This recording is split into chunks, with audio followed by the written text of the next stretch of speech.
podcast is intended for mature audiences. The views and opinions expressed are those of the panelists and do not reflect in any way those of the podcast partners, sponsors, or affiliates. Enjoy. What the fuck's going on here? ThaBoxingvoice.com. When I say I promise you, I'm gonna knock out the Gypsy King as well. ThaBoxingvoice Productions. How am I gonna let this little skinny spaghetti hit my baby? ThaBoxingvoice.com. Numbers don't lie, and I'm that guy. And I'm the dog with the business. When I stepped on the scene, I said I wanted this road. I said I wanted that road. ThaBoxingvoice.com. You know, so I'm still on the mission. I'm gonna chase his ass all the way up there. I told him it's an easy break to make. Some of them like it, some of them don't. ThaBoxingvoice.com. Good morning, TBV, and welcome back to another glorious edition. I mean, look, you see the sun shining right in through the studio window. This big, gigantic smile on my face. Finally, Tyson Fury has come out and insinuated that he wants the rematch. Finally, his promoter is in black and white saying that they're hard at work negotiating. Do you see all my teeth? Can you see the fucking molars in the back? I'm happy.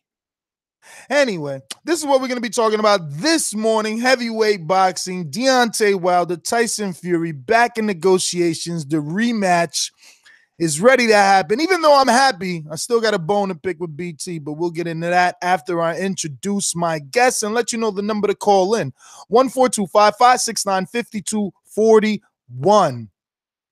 For those that don't know, download the absolutely free Patreon app for dozens of weekly TBV exclusive, weekly 5 podcasts that you won't get right here, and about another 6 to 7 premium posts that you're going to want to check out.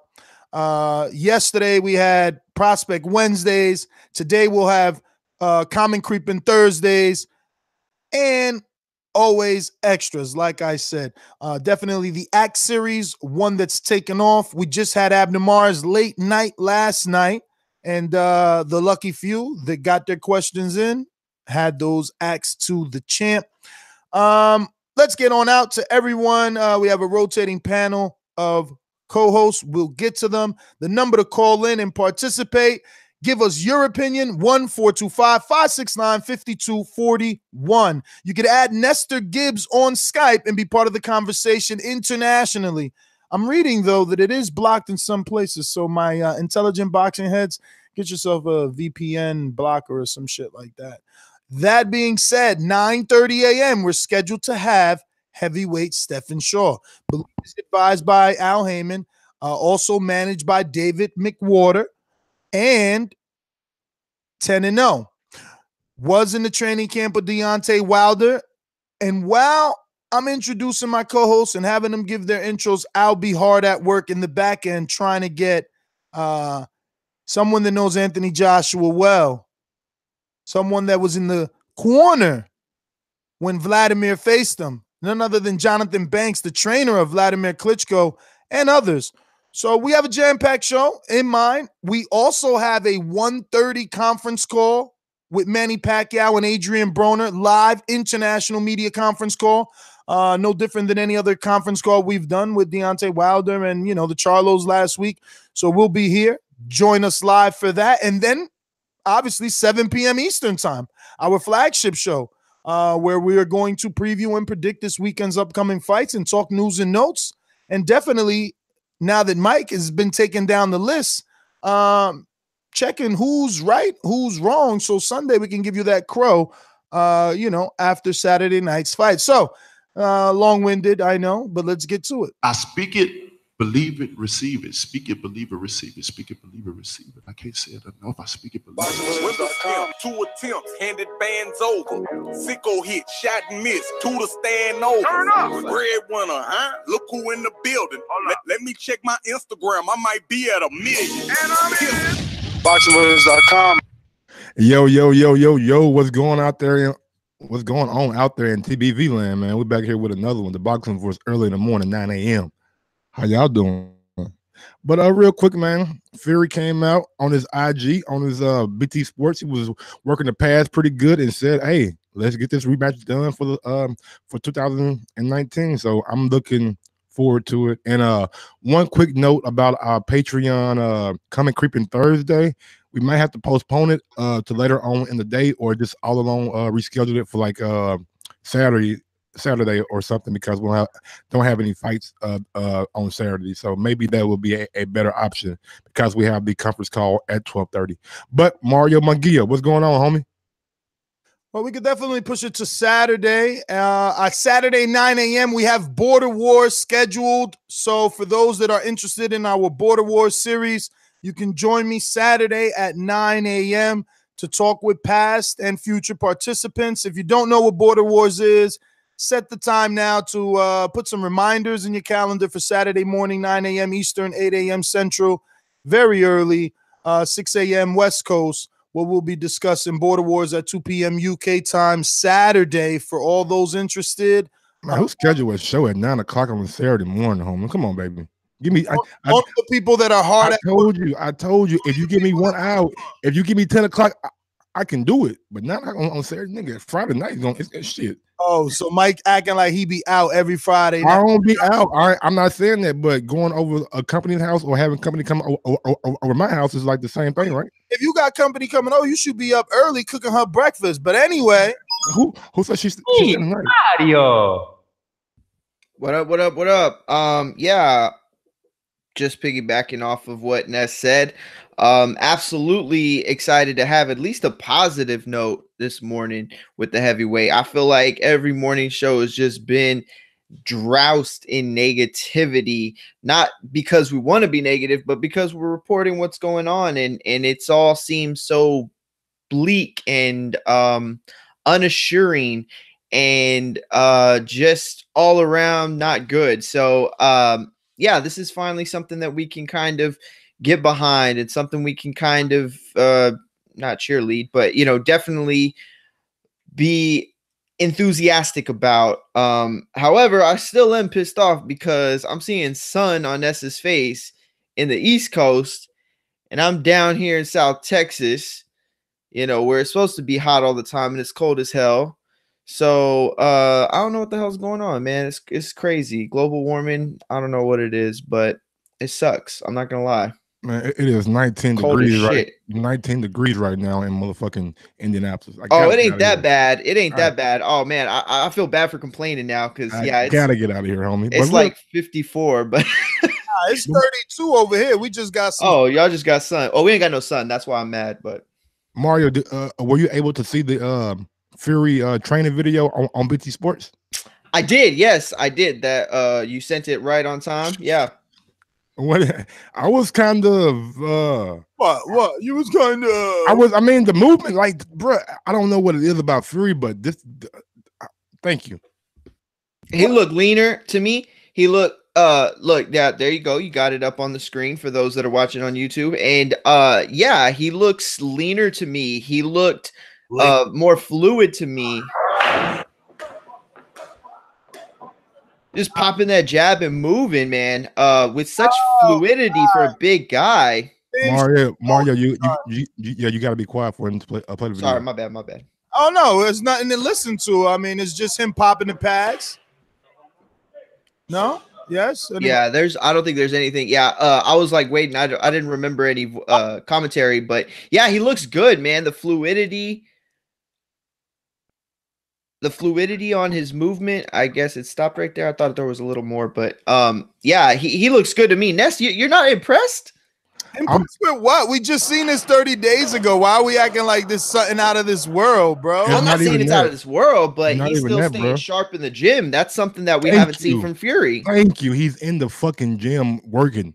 He's in the gym working out, man. He's getting the job done. He's taking the shit to me. You guys are the most gullible folk I've ever met. Not just my co-host, but I mean the general public is gullible. Like, So you're telling me I can't have Doomy record me right now, popping the pads in any fucking gym, and you're gonna tell me I've been working out through December too? Come on, bro. I'm not saying that, bro. I'm saying the fact of him even going to the gym, even being in the gym, that takes another. I mean, coming off a fight where I want you to go ahead and switch sides already, man. man, coming off a fight where you made $10 million, however much you made, you could be on vacation right now doing whatever the fuck you want to be doing, but he is in the gym, homie. That's all I'm saying. I'm not saying that I'm picking him for the fucking rematch. I'm saying it seems to me he's taking the fight seriously and he's back training already and preparation for the rematch.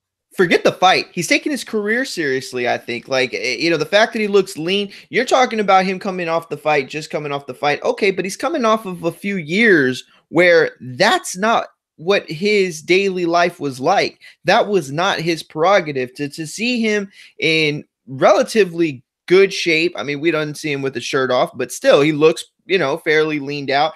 It tells me that that's good, but that starts us off down this road and what the show's subject is about. Because let me tell you right now, Tyson Fury, based on just that small clip, and I'm not talking about the pads, I'm talking about, you know, the audio, which I'm assuming we're going to play here in a bit. Let me play it. Just play it now, and then let me get it. Bring the public up to speed. I'll play you know what he said after I read it. Obviously, the quote is Wilder, let's get the fight made. Don't shit yourself, mate. Oh, now, mate. And then this is what I had the issue with BT. You know, they said we're 9 days into 2019 and Tyson Fury's already pushing for the rematch. Oh, so what was he doing the last fucking month and some change? You know, the last 40 days, what was he doing besides trying to have us believe that he didn't even fucking want the fight? Now they're acting as if, oh, look how badly he wants to fight. It's only 9 days into the new year and he's ready. He was also 30 days in, you know, fucking trying to get negotiations with Anthony Joshua. Let's not forget that. He wasn't on Good Morning Britain saying he wanted an all-Britain affair for nothing.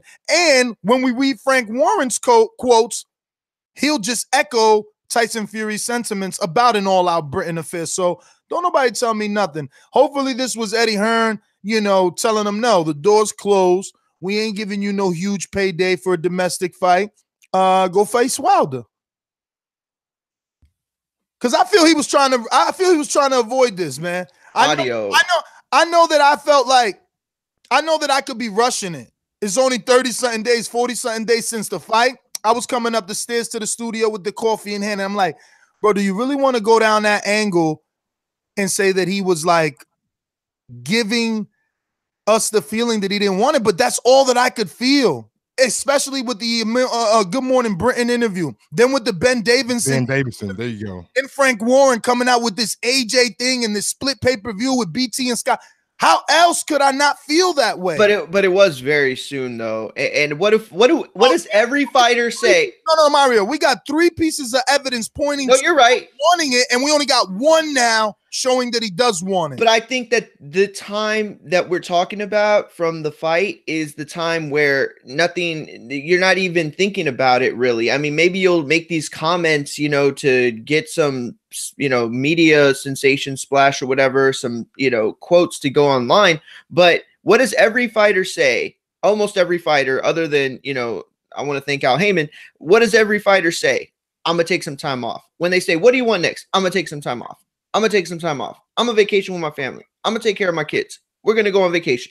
They're taking time off. Just like Mike said, Mike's point was the best point in the fact that he could be vacationing right now. He could be still holding on, you know, to the great performance that he had, to the media and the fans saying that he won, but he's not. You know, he's still in the gym, or he's getting in the gym now. And so I think it was too soon, but it's not your fault. And I don't think it's anybody's fault. We just reached. I think we all reached. I think we all bit at the Frank Warren gun. We all bit at the, you know, Ben Davidson gun. We all bit at it. You know what I mean? It's not a big deal. But go ahead and play that audio. Yeah, real quick. Audio. Real quick.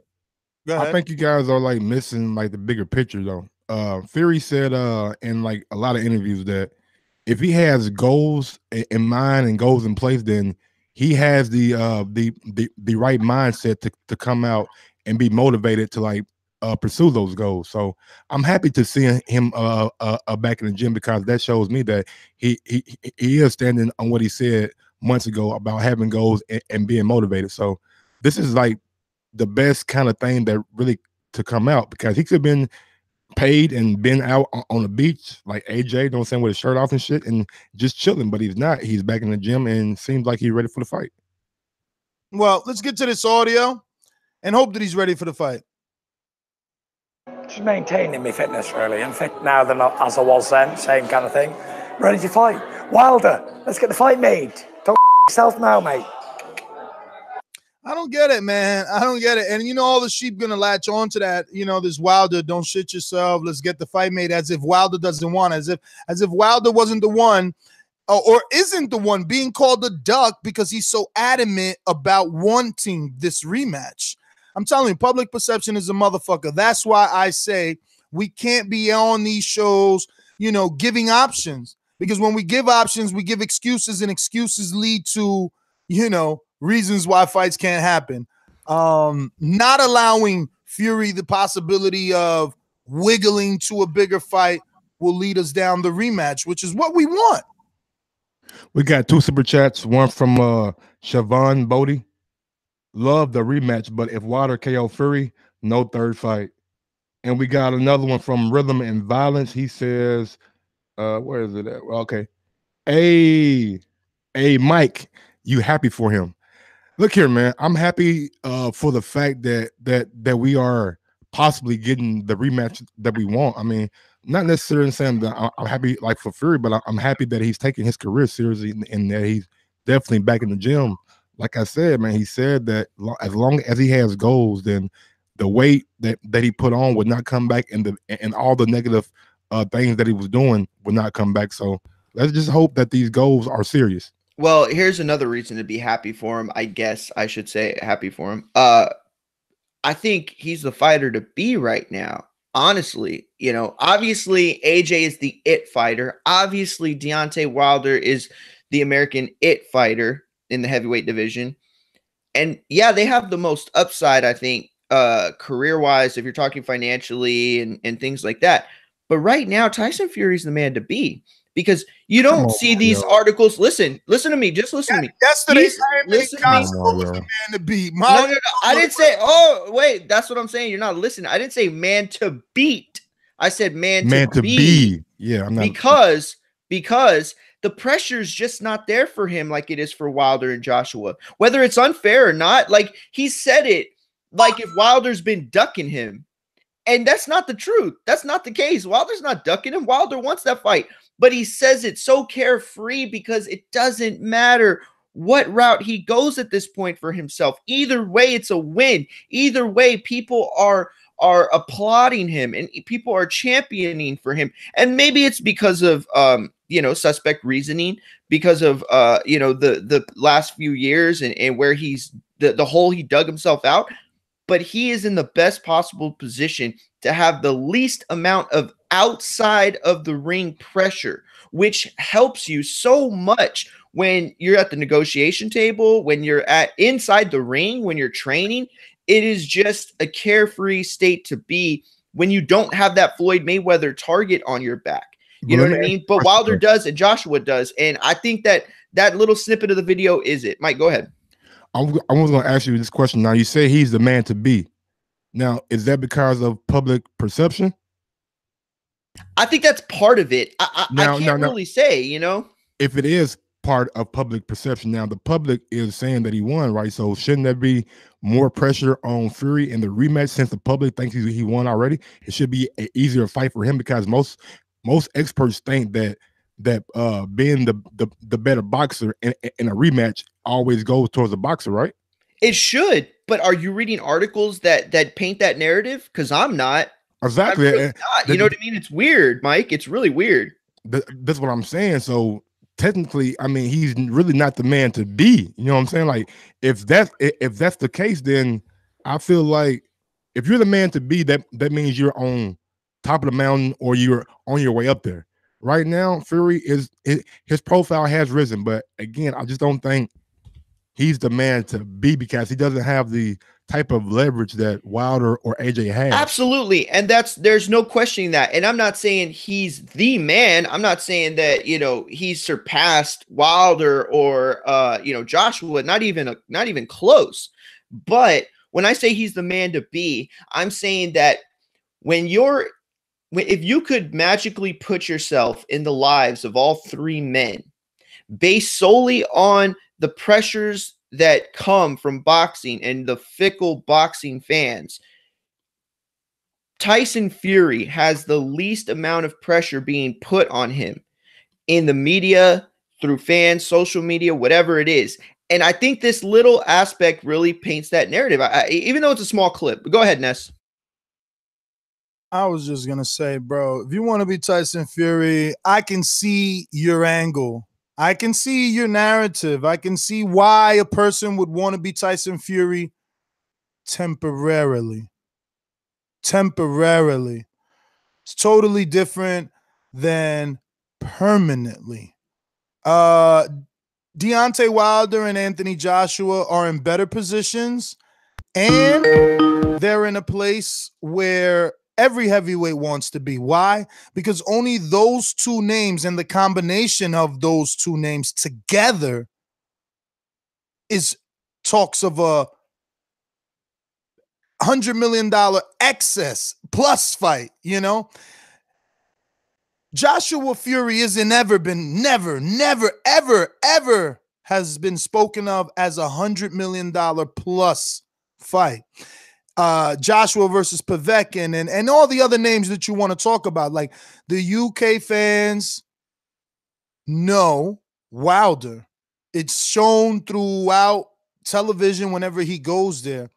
The sheep can pretend that he is not a factor. They can pretend that Fury is more popular, but they cannot, the word that you guys were using a lot in the last couple of shows, they cannot quantify how he brings up or makes up the amount of dollars that AJ and Wilder will as a combination. So I much rather be AJ at this moment because he has everything and isn't in control, or be Wilder because he's going to take everything and be in control because of his power.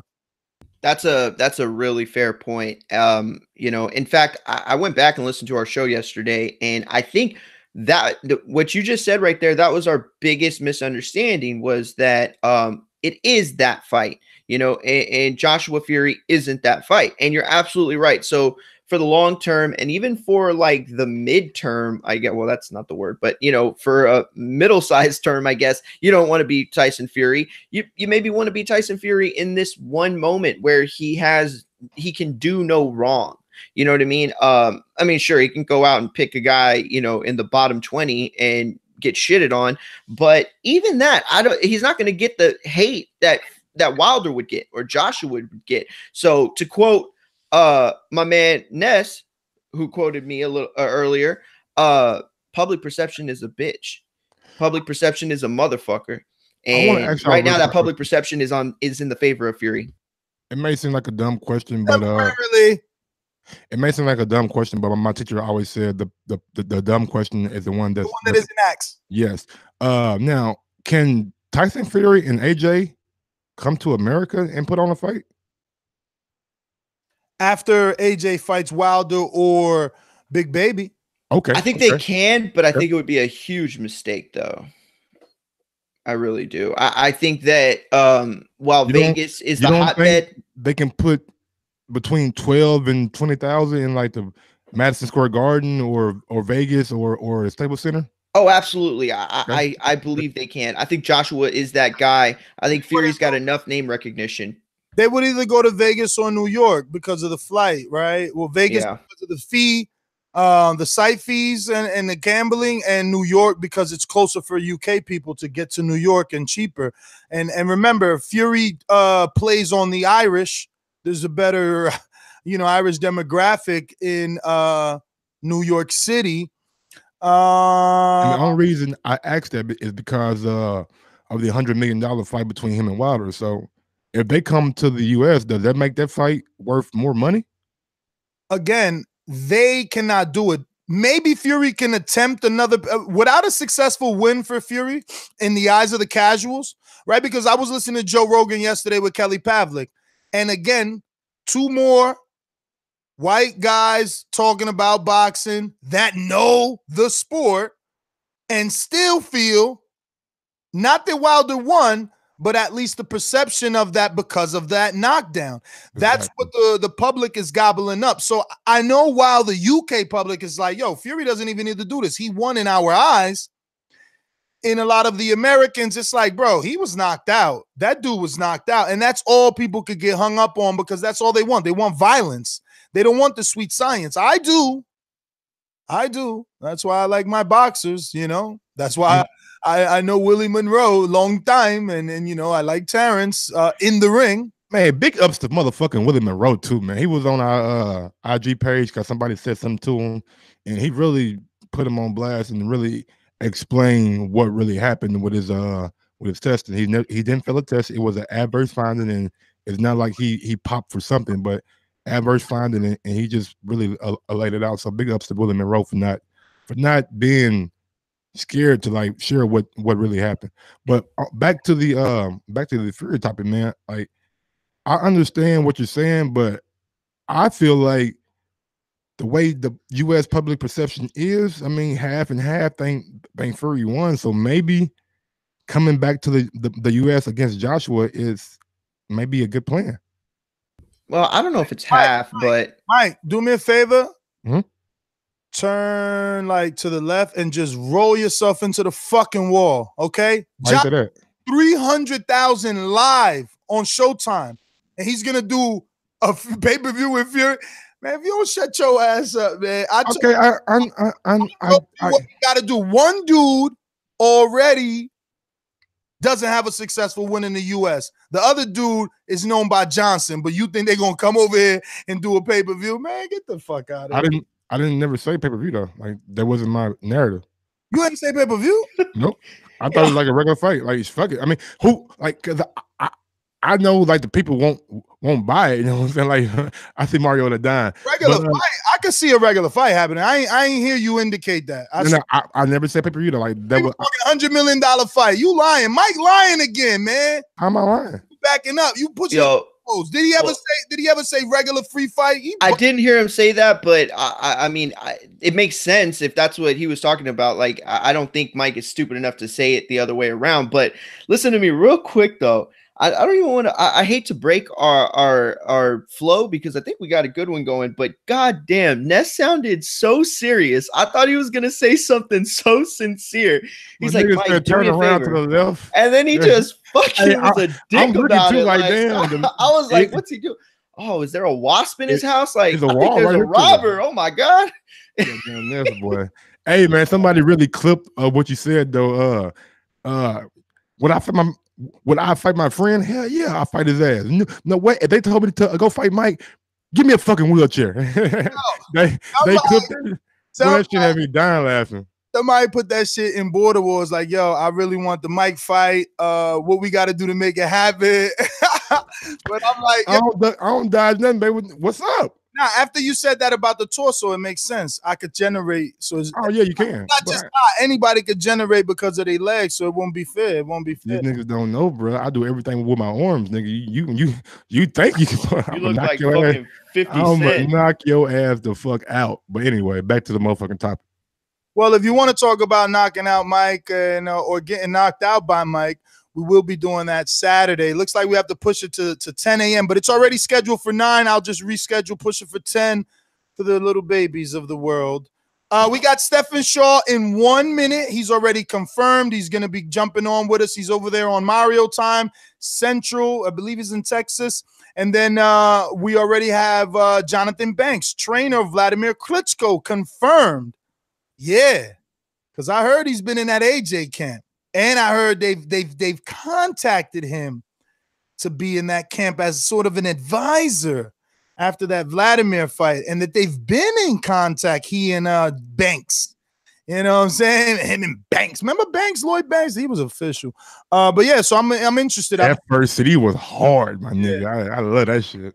I'm interested in this, man. I've been chasing this guy down. We had him scheduled the other day, but you know, Piehead Ness forgot the.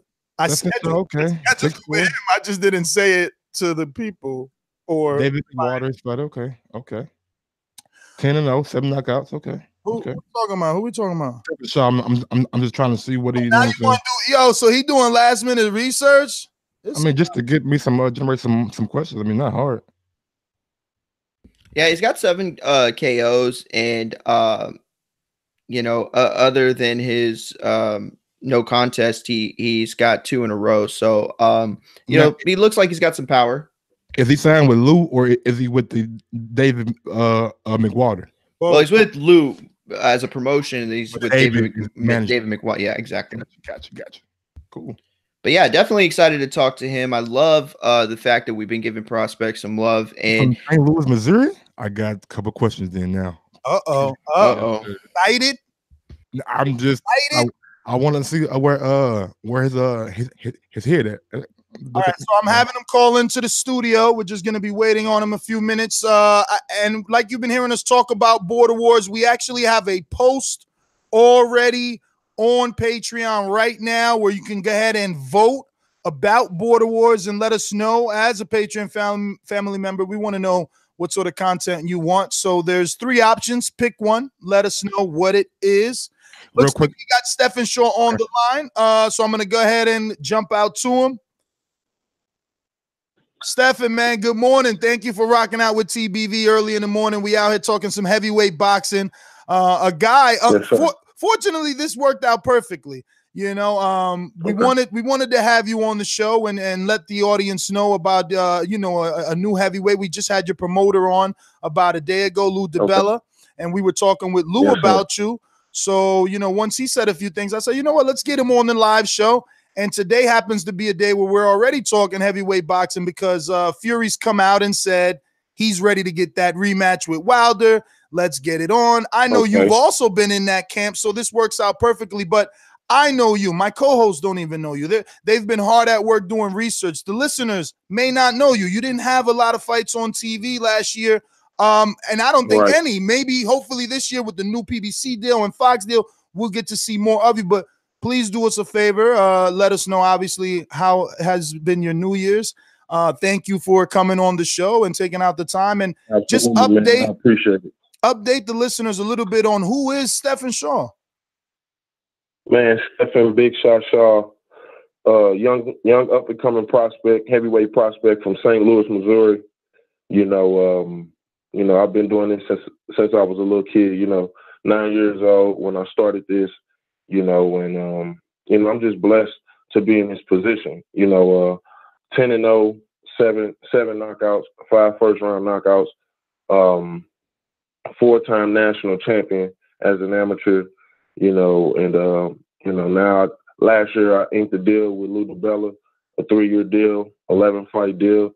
You know, I'm looking for 2019 to be, you know, a very busy year for me. And, you know, hopefully by the end of this year and going into next year, I could be cracking the top 15, you know, the world titles. Now, Stephen, this is Mario Munguia, by the way. You know, like Ness said, wasn't able to see a ton of fight footage on you, but could you walk us through your amateur career and what that was like, and maybe talk about any other sports you played? I mean, you're 6'4", you're a big guy. I got to assume you played football or basketball or something. Yeah, I play football, I play basketball, I play baseball. You know, I pretty much did every sport. You know, but boxing was always my sport because it's an hereditary sport in my family. You know, my grandfather, he's a legendary trainer. He's had multiple amateur national champions. He's been to multiple USA boxing clinics, you know, coaching guys like Mike Stafford, Kevin Cunningham, guys like that, bringing those guys up under his tutelage. And all those guys pretty much, you know, learned a little bit from my grandfather being in the Midwest. You know, he's had his hands in on a lot of, you know, guys that's doing things and have done things in a professional game as well as the amateur game, you know, amateur boxing, you know. So, and yeah, man, I started boxing in 2001. I won my first national championship, the National Silver Gloves in 2003. Won another national championship in 2006. You know, and then I kind of stopped boxing.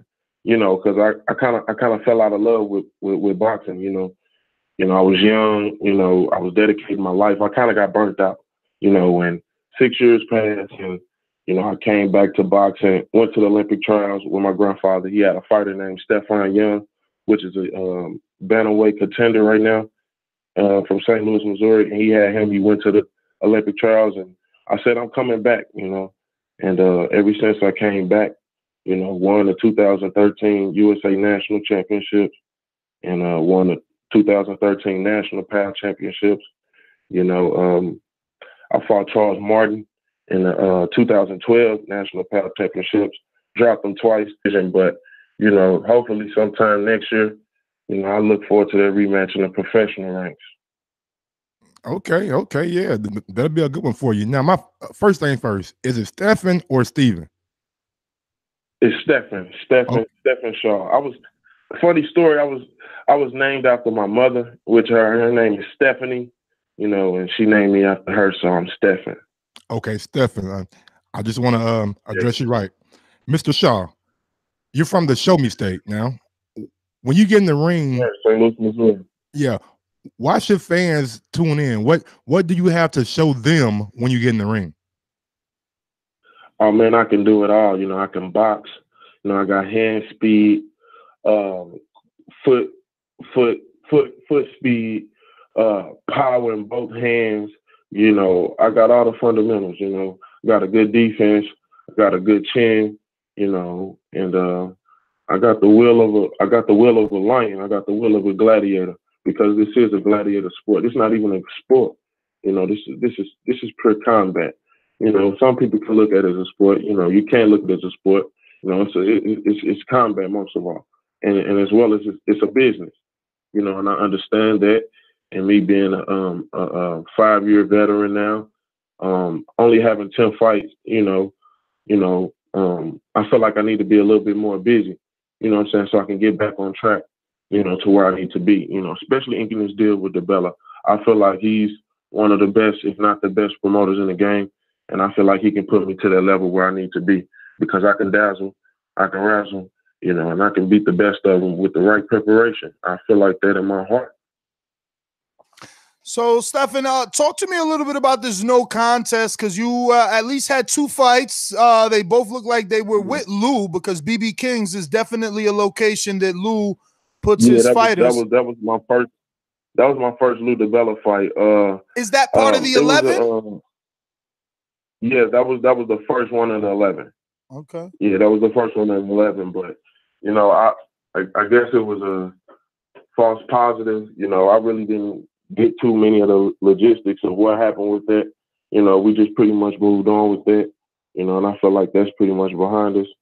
And you know, I'm just ready to just keep doing my thing like I did in my last fight. You know, first round knockout. You know, I'm just ready to just stay busy. You know, and that's the best thing for me, staying busy. Now, you said this was part of the 11 fights. How many per year are you guaranteed? Is it 2 per year, 3 per year? I'm guaranteed 4. I'm guaranteed 4. And then in my last year, I got like 3, you know, and then, you know, hopefully, you know, everything's optional after that. You know. Okay, and if you could just double back, what you meant by false positive? It was a false positive test with was the urine test. Yeah, with the test was with the urine test. With the after the fight? Yeah, it was before the fight. They let me fight. They let me fight, and then after the fight, they said it was a no contest. Then how was the actual fight? I won. It was. They said I won. You know, it was a unanimous decision. I won every round. You know, I dominated. You know, knocked the guy down. They didn't call it a knockdown. You know, it was a good fight for me. You know, the guy was 7-1. You know, and I was coming off about a year layoff. You know, another year layoff, the second year layoff in my career. you know, and I showed a lot in that fight, you know, and you know, I don't really know what happened too much, you know, but like I say, you know, I talk to God about things, and we move past things, and you know, we just keep moving forward, man. So, obviously, you're saying that it wasn't anything that you did intentionally or wasn't like some mistake. So because things like that can happen without a fighter knowing, and because you were able to see something like that so early in your career, are you going to be a stringent advocate for testing? I mean, are we going to see you enrolled in these, year-round testing things when you get to that point? A lot of testing, the WBC urine testing, what all that stuff. You know, I'm willing to do all that stuff. You know, I'm a clean athlete. You know, I don't do anything illegal. You know, I don't do anything out of ordinary. Ordinary. You know, I'm 100% fighter. You know, this is what I do. You know, I don't even have a job. But this is my job. You know, so I pretty much dedicate myself to my craft. You know, and absolutely, I'll be a big advocate on that. That's terrific. Actually, I just wanted to clear that up and piggyback off that before we move on. But my question was actually going to be about David McWaters and Lou DiBella, Al Heyman, all these people. It seems like a joint effort. What can you tell us about your signing to them, and not necessarily things that you're promised, because we get prospects on all the time in a similar situation where they're taken on by this exact team almost, and we see that they have their plan laid out. I mean, what kind of plan have they given you? What kind of things have you been promised? I mean, guaranteed TV fights, things like that. That's what we're pushing for this year. You know, I had some lapses in my career where I had, trainer switches, managerial switches. Now I'm with Dave McWaters, and Lou DiBella, and they're talking about just keeping me busy and hopefully bringing me to some TV fights this year. You know, that's what we're looking for right now. TV fight. Sometime soon. Probably on Showbox. I've heard that come up in discussion. I'm open for all that. You know what I'm saying? I'm an up and coming heavyweight prospect. I'm just ready to just earn my keep fighting, keep bringing me along, keep moving me into the right direction where I can be one of the top contenders, become one of the best prospects, if not the best heavyweight prospect, and become one of the top contenders in the world, and then fight all the guys, the Dominic Brazils of the world, the Charles Martins, the Adam Kalnakis of the world, and then all those fights will make total sense. Okay. I want to change gears real quick, man, and actually like a serious question. You grew up in St. Louis, Missouri, correct? Yes. Not too far from Ferguson. How was it growing up, and how is it now? And has the climate changed any since the Michael Brown incident? I actually live in Ferguson, and I still live in Ferguson, and I lived through the Mike Brown incident, and it was a dark cloud over the city at that time. Ferguson is a county. It's not the hood, it's not the ghetto, it's not too poverty stricken. If that makes sense. It's kind of unfortunate that happened. It's not kind of unfortunate. It's very unfortunate, because that could have been me, big young African-American guy,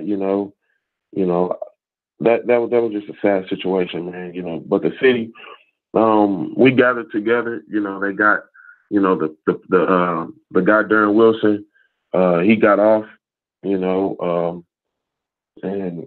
they got a lot of politicians out of office, and it's a lot of things that's changing now. So St. Louis and Ferguson, I guess it's on a good side now, all the dark stuff is behind us. And hopefully I can be somebody to bring, peace to the city. I could bring joy to the city. I could bring energy to the city. There's no sport teams besides the Cardinals, that's here in the St. Louis Blues. So I feel like that being an entity within itself, I can be some sports figure in this town, to make the young kids look up to something positive. Are they doing anything in the city to improve relationship between cops and the residents?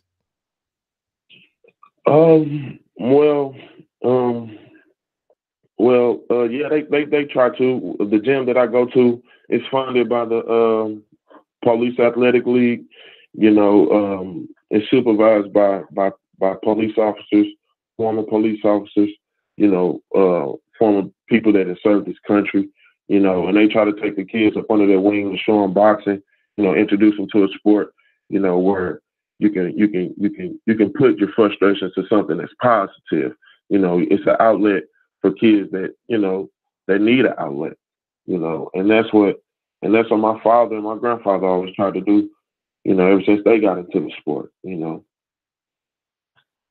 So, Stephen, I don't know. I feel like it's been a few years, so maybe I'm mistaken, but weren't you with Al? Yeah, I was with Al, man. I got out of contract with Al, you know. It's just business, you know. It just Yo, you're gonna have to give me a lot more elaboration than that, because like no one does that. First, Andre Durrell was the first fighter to ever get out of contract. Then he went back, and now Jamel Herring is the only one to get out, but he got signed to Top Rank. But he said he wanted out because he wasn't getting activity. Exactly. I have 10 or 11 fights in 5 years, and only been with Lou for a year. You know what I mean? And yeah, man, really wasn't keeping me active, you know. And to be honest, man, I don't know, man. It kind of started like with my first trainer, you know, Kevin Cunningham. You know, nothing bad to say about Kevin. You know what I'm saying? I got all respect for Kevin. You know, he took me under his wing after I won my national championship, my last national championship. You know, saying, "Are you ready to turn pro?" You know, Al Heyman and want to sign you. You know, and I'm like, okay. You know, I'm a young kid. I still had aspirations of going to the Olympics. You know, I was only back boxing for 2 years. I felt, and I went to the Olympics as an alternate 8 months after coming back. You know, top two in every tournament. You know, I was either 1, 2, or 3 in every tournament I fought in after that. So I felt like I had a lot more. But when Al Heyman, when he brought up Al Heyman and, you know, said I'm interested, and I jumped on it, you know, and we were staying busy, but for somehow, you know, I was out for a year, you know, with Cunningham, and then that's what made me have to make a trainer switch with Coach Bashir Abdullah, the 4-time Olympic coach, the Army coach on the amateurs. You know, they coach Andre Ward to his gold medal. You know, that's my trainer now. You know, he has Raquel Miller, he has me. You know, he has a lot of up-and-coming fighters. You know, he has a fighter that's fighting on the Bronner card. You know, and that's when I had to make that switch from Cunningham to Bashir. And when that pretty much happened, the relationship between me and Al, not even pretty much Al, the guys that work for Al, pretty much never was the same, because they came in on Kevin's word, and now Kevin's not in the picture. Do they really know me? You know what I mean? Yeah, that's wow, that's super interesting. Yeah, I get that, but at the same time, I don't know. I mean, if they, you know, had your back at the beginning, I wouldn't see why they wouldn't have your back before. Plus, to me, it's nothing to get a guy fights, you know? Yeah, I was 3-0, 3 knockouts. You know, got signed on my dad's birthday. You know, I won the national pal on October 6th. On October 11th, I got signed. You know, fought December 13th, first round knockout. January 24th, fourth round knockout. April 3rd, second round knockout. I didn't fight again until the next April. I don't know what happened. Young 3-0, 3 knockout kid. You know, 21 years old. You know, ready to take on the competitors that keep on putting there with me. You know? Yeah, that doesn't make a lot of sense at all. But you know, let's mix it up here, chop it up about the heavyweight division, because you have been in the Wilder camp before, I believe. Yes, you have. And so obviously, oh no, go ahead. I've been I've been in Wilder camp for about 2 years now. You know, going on 2 years this year. You know, I worked with the Gerald Washington fight, the Stavern fight, the Ortiz fight. I even switched to southpaw, worked for Ortiz fight to show my versatility, and I worked with him for the Fury fight.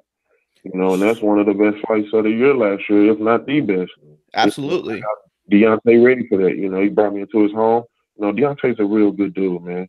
You know, he's a real good guy. You know, I like Deontay, and I love working with him. So let me ask you real quick to follow up on that Fury fight, because I'm sure my co-hosts have a lot of questions about that. That wasn't the game plan going into it, obviously. What do you think surprised Deontay the most in that fight? And what do you think would be different in the rematch? You know what I think surprised Wilder was that Fury knew how to roll from shots. You know, a lot of times when Wilder would get in range, he would miss because Fury would just roll with the shots. He'd just roll like he'd just turn his head or tuck his head behind his shoulder and just roll off the shots. You know, sometimes when he didn't roll and Deontay was able to still be in range, those are the times where he dropped them. You know, so I think that'll be the adjustment. You know, just finding his range better. You know, he's not used to fight somebody's taller than him. You know, that was the adjustment for Klitschko. You know, Klitschko wasn't used to fighting somebody that tall and that awkward. You know, and Deontay, you know, he still was able to get to him. So I feel like a rematch, it'll be even better. You know, I feel like it'll favor Deontay, you know, because he was able to get to him. And I feel like in rematches, the guy that was able to get to him, that almost got him out, I feel like they can figure him out in the second fight. I don't know why it just plays out like that sometimes. You know, it's just boxing. Got you. Stefan, I only have one more question for you. I'm going to give you 5 names and just give me the first thing that pops to mind. Just one word answers. AJ. The cash cow heavyweight. Deontay Wilder. Big bro. Tyson Fury.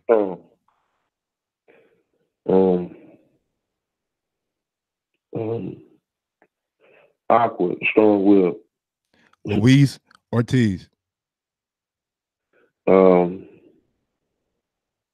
Crafty. Dillian White.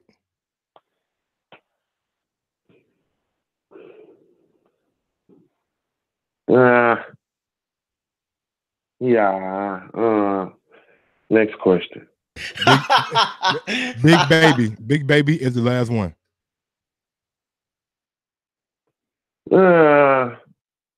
Next question. Damn.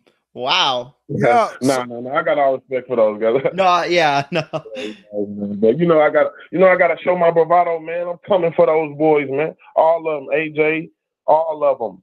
Fury, you know, I'm young. I'm 26, 10-0. But hey, the Bella.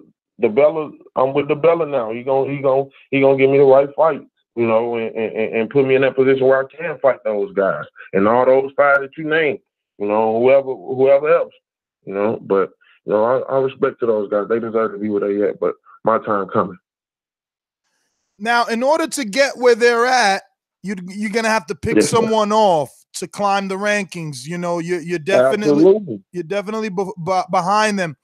Who are you looking at? I mean, that's in your, I guess, on your level. You got the Daniel Dubois of the UK. You got Flip Hargovic. He just beat Amir Mansour. You got that guy. What's his name? Kuzman, right? Isn't his name Kuzman, a heavyweight? Then you got Sergey Kuzman, all those guys. F.A. Ajagba. Have you sparred with F.A.? Because you said where you at? Where you at right now? You're not in Texas right now, are you? No, I'm in St. Louis. Yeah, I never sparred with F.A. I sparred with Dominic Brazil. I sparred with I sparred with Deontay. Sparred with Gerald Washington. Who else I sparred with? I sparred with Andy Ruiz. I never sparred with Jog Bay or none of those other guys, you know. But you know, when the time's right, I feel like I can beat all those guys, man. You know, it's just about staying busy, you know, and getting those right fights. But who are you looking at to move you up the ranks? Again, I'm not talking about elite. I'm just saying, like, moving up. Like, let's say, I don't know, Curtis Harper. I don't know if they'll let him back in the ring. Curtis Harper, they can bring somebody like Curtis Harper. All of them. I'll beat Curtis Harper ass. Fred Cassie. Yes. Nestor Gibbs. Those are the fights. That's what I'm talking about. You know what I'm saying? At the end of the year, give me a couple more fights to keep me more active. You know what I'm saying? And then 13-0, they can give me Fred Cassie. They can give me Curtis Harper. Like they did the rest of these other guys. They didn't give Deontay a world title shot. He was 32-0. He's the baddest man on the planet right now. What about a whoa? You don't think AJ's the baddest man on the planet? Well, I'm just saying that at least ain't they saying that Deontay the best man? I don't know. I'm saying, what is Stephen Shaw saying? You a heavyweight in the division gunning for the top. Who you think is going to be at the top? Is AJ going to be at the top when you get there, or is it going to be Wilder? That's what I'm saying. That's up for them. That's up for them to see. I mean, it's up for them. I love to fight either one of them. Deontay, that's big bro. But if he at the top, when I come up there, then little bro and big bro gonna have to rumble and see who claim the throne. And if AJ still the king over there across the pond, then so be it too. Me and him can get it on. I'm not ducking and dodging nobody when my time comes. Would you consider fighting like a up and coming prospect, say like a Daniel Dubois over in the UK, or a Nathan Gorman over in the UK? Take Gorman, Gorman. Hey, Gorman. Maybe I'm telling you, Dubois too soon. That could be a bigger fight because he got a lot of hype behind him. Yeah, all those guys. See, a lot of those guys. They trying to build those guys. So it's only right I fight those guys at the right time. Y'all know boxing. Y'all know how it is. Y'all know how it's supposed to be. Eventually, those fights gonna present itself, and it's gonna be no choice. You know what I'm saying? Whatever, the boys, all those guys, but at the right time. I'm not just gonna rush into those fights. Those guys, they young. I'm sure they probably wouldn't even rush into those fights.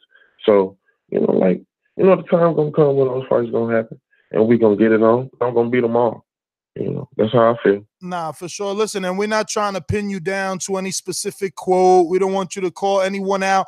We just wanted to get an assessment of where you at, and we do understand the game. We know that you're not going to rush to a Wilder or a Joshua shot, and not even for the next 2 years, probably the next 2 years, right? Maybe the end of 2020, if you get the right fights. 2020, 21, the right fights, If they move you properly, you never know. What if you get in there with Cassie and you blow them out? Then you got to keep it moving. You know what I'm saying? If these guys are not testing you, they're going to have to keep stepping up the level of competition. But listen, Stephan, I want to thank you, obviously, for coming on, man. You've been a pleasure. Thank you. It's early in the morning. Show, man, and I appreciate you guys for having me on, man. I'm sorry to cut you off, but, man, I love you guys' show. I appreciate you guys for having me on, and I'm humbled, man, and I'm blessed. Nah, man, we're humble, man, that you took out the time to do this so early in the morning. We appreciate it. Definitely going to stay behind your career and keep our audience up to date with it. Super happy that Lou told us he signed you, because we do want to see you back in action. I've seen you sparring. I know the talent, especially in the technical aspect of it. I can't wait for the audience to see. I know Mike got a little something. Go ahead. I was just gonna say, if you got any kind of like social media you want to give it out now. And I want to play like a little game with you, man, like 5 questions. Oh, well, 5 questions, like real quick. Cool. All right. If you had one superpower, what would it be? Superpower, knock out any man. The first thing I do in the morning when I wake up is? I pray. And the last one, boxing has changed my life. How? It gives they made me better as a fighter inside the ring, and it made me better as a man outside the ring, and it changed my life for the better.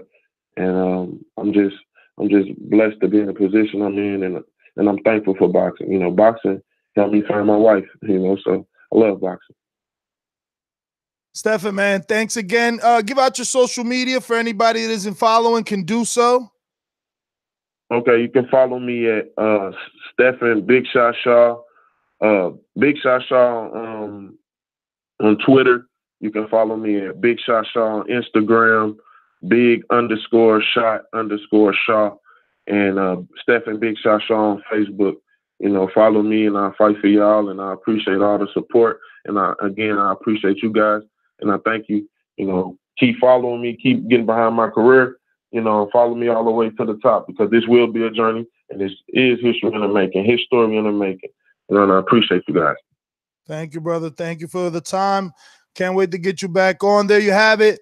Young up-and-coming prospect Stefan Shaw signed to Lou DiBella and Dave McWaters. We'll be having at 10 a.m. Jonathan Banks, the man of the hour.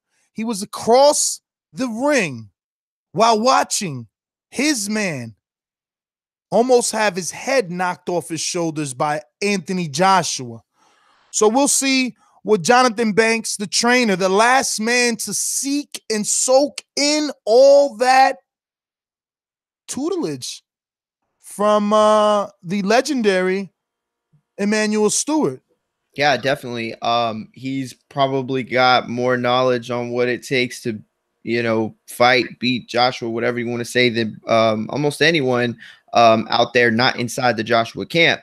But real quick, man, Stephen Shaw, dude, that swag is nice. He is definitely coming, and he is not playing. Very much enjoyed that interview. But yeah, Jonathan Banks, very, very excited for this interview. That's the question of the hour, though, right? Like, how was it learning from the fucking master, man? Like, how was it being able to be around him every day and soak in all that knowledge, bro? I mean, isn't that like the biggest, most important question? I don't know. Maybe I'm tripping. Homie, I mean, that's what you here for. You ask what you want. We ask what we want. Everybody happy. You know, just waiting for him to call directly into the studio.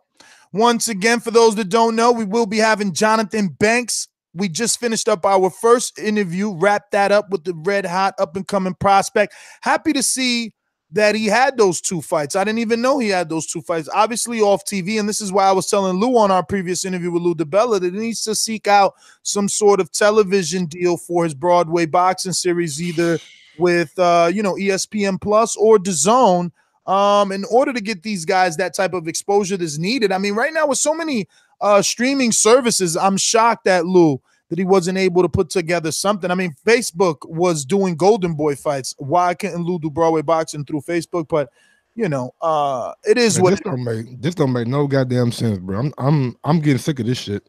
I'll be honest with you. What happened? Your school pissing you off again? No, these motherfuckers that's watching pissing me off, man. 362 watching, 94 thumbs up. Are we just not shoplifting? Are we just doing it like blatantly now? We just out here fucking. I'm gonna put them in my pocket in front of the damn cops. That's what we're doing, right? Something got to change, bro. If you like what you're hearing, smash that thumbs up button. It helps with the visibility of the show so we can get bigger. More eyes on the show. More eyes mean we can do more shit. If we do more shit, you guys get to watch more videos. Come on, man. It only makes sense, right? And definitely go to iTunes and give us that 5-star review. Give us any kind of review, really. Just hit us up. But you know what was funny to me? Not funny, but that's the second man in 2 weeks that said that he left Heyman because he wasn't getting fights. It's not a trend that we didn't know about, and it's certainly a narrative that exists. For some fighters, look, promoters have been around for a very long time. So when Heyman presented this alternative where you could be a free agent and kind of just exist under his umbrella and kind of bounce from promotion to promotion, it seemed like something that could work for fighters, but it doesn't work for all fighters, and especially young fighters, especially hungry fighters, especially fighters that don't have that name recognition right off the bat. You know, Golden Boy built a lot of the stars that are currently with PBC, so they had that name recognition going into it. You know, PBC didn't build no Danny Garcia. PBC didn't build, well, maybe they built a little bit of Keith Thurman, but you know, a lot of these guys they didn't build. So going into it, you know, they were in a position where they were okay fighting twice a year, even once a year. But for the amount of fighters that he has, it doesn't seem right that these guys aren't getting fights. And I think that this is a trend we're going to start to see with some of his fighters, especially some of the younger fighters. There is a tried and true system with promoting. As shady as promoters have been in boxing, and it has been a hotbed of just disgusting, gross tactics. At the end of the day, promoting is a needed avenue, and these fighters seem desperate on that Heyman side to get it. I want to say desperate. I just think sometimes shit, the I don't want to say cream rises to the top, but sometimes you're maybe not as good as you are now back then. So maybe they just went a direction. Like people always like go to a job, what was a job school? Like you always have people that make A's, you have people that make C's or B's or whatever. So it's always like you can always succeed somewhere else if you're in the right spot. For instance, let's say a basketball player or a football player that were on a bad team and went to a good team and now they excel. Not saying that Heyman is a bad team, just saying some fighters, yeah, I get what you're saying. For some fighters, like Jamel Herring, for great example, he wasn't doing good on the Heyman side. He went to top rank. He's doing a lot better. And I can rock with that, Mike. Manny Pacquiao.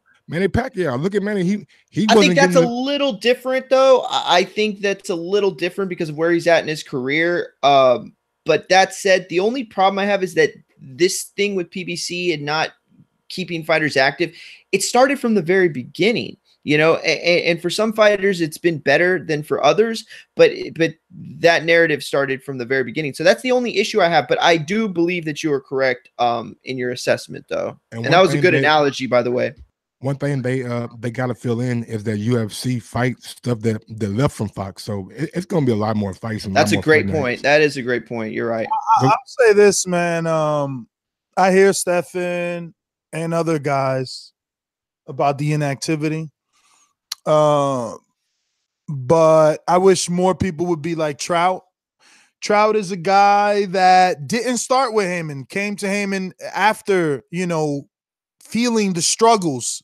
Trout's career is similar to Willie Monroe's, PBC, ESPN, Friday Night Fights fighter, overachiever on those platforms, even went to Mexico against all odds and won his world title against Canelo Alvarez's brother. Not that that means anything about it being Canelo Alvarez's brother outside of the obvious that it was going to be tough to get a decision in exactly Mexico because it's Canelo Alvarez's brother. Not that, hey, he beat Alvarez's brother who's so good. No. The difficulties of getting a decision. No one thinks Trout is it was like a Hail Mary move in a sense, a little bit. Yeah, no one thinks Trout is a knockout artist, so him doing that is impressive. And then from there, he went on to link with Heyman and get great fights, but still not be as active as he would like. But I feel like he waited with his team, and now this opportunity is here with the Fox PBC, Fox Sports 1, Fox main channel, Showtime. I think that now we'll see more activity out of these fighters. Just unfortunate some didn't wait. But understandable as to why they didn't wait. Luckily for Stephen Shaw, he's still with Lou DiBella, who does a shitload of business with Al, who has his hands in a number of heavyweights. So it'll still work out for Shaw, but he's going to be the B-side. He'll be the B-side to a Joyce or a Washington or a, Wanaki. Maybe them coming off a loss when he's coming up, they'll get Shaw, off of their loss. Maybe Wanaki. Who's it now? Wanaki versus Washington? Who's fighting Wanaki now? Or Washington? Who's Washington? I know they both got fights.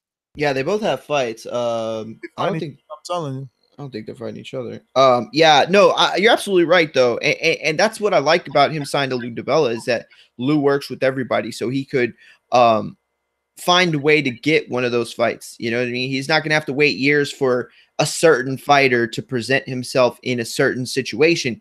He can look for a multitude of fighters in that specific situation. But and it's not to rush the kid, because like you said, you know, he needs time.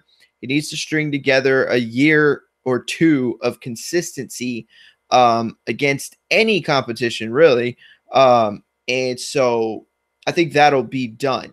You know, Lou's got dates, and you know, if he keeps putting them out quick, he keeps fighting quicker. So that's the old adage in boxing for fighters. You know, the quicker you get them out, the quicker you come back. And so, yeah, but still, I think the narrative being painted, you're absolutely right. It could change. He's in a better position.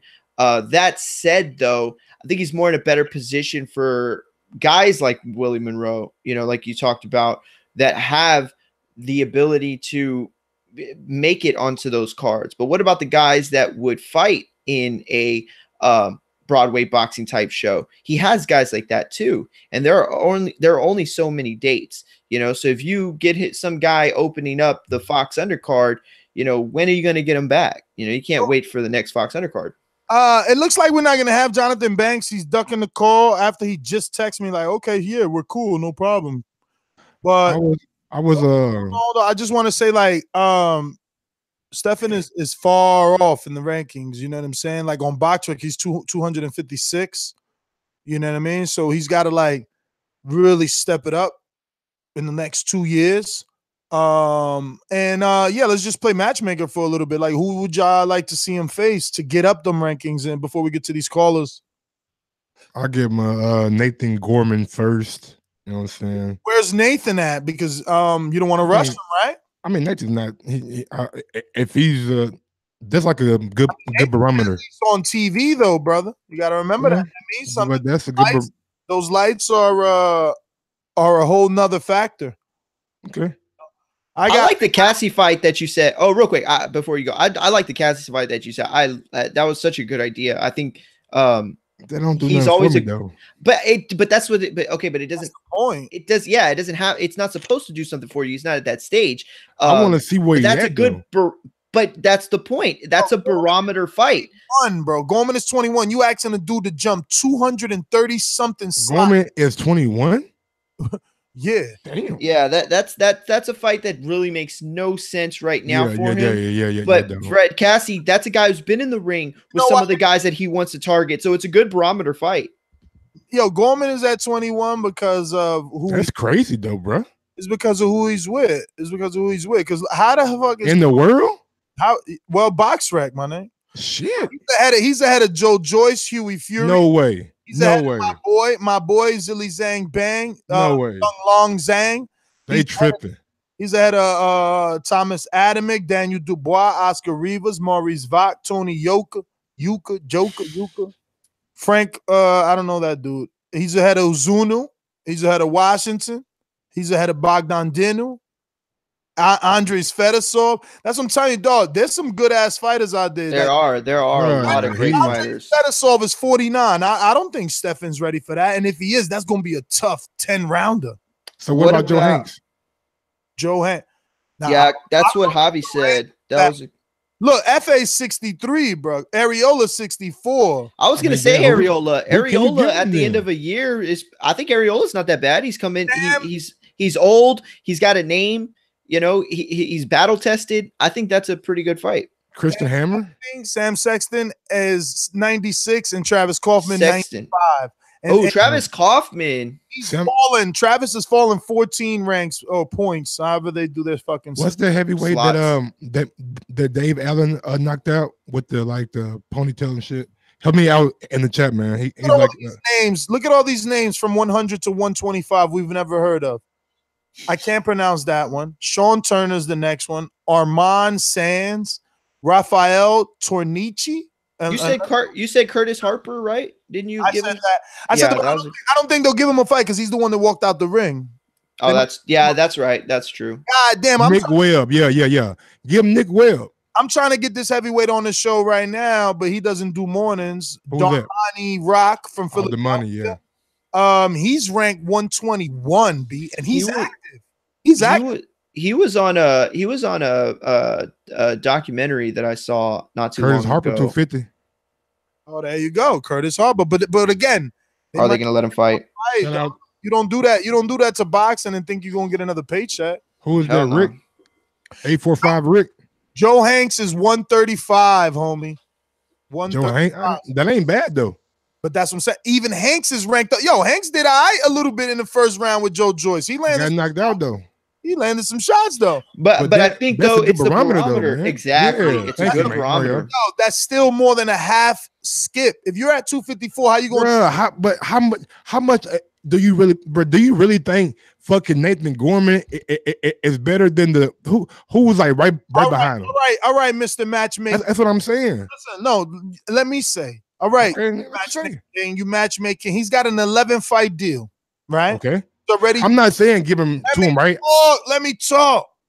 You don't even listen. He got an 11-fight deal. He already used 2. He got 9 fights left, right? You giving him Joe Hanks. Now he's ranked 57, 157 if he beats him, right? Now he got 8 fights left. They're going to rush him. Where's he going after he beat Joe Hanks? He got 8 fights left now. Let's say 2 a year? 3 a year? Yeah, you stay right. He would lose. He could get more. Those 2 fights were off TV. He might get 2 off TV, 2 on TV. What? 4? Yeah. What you say? I could see 4 or 5. Yeah. But why do we think like I just don't understand the notion of like being rushed.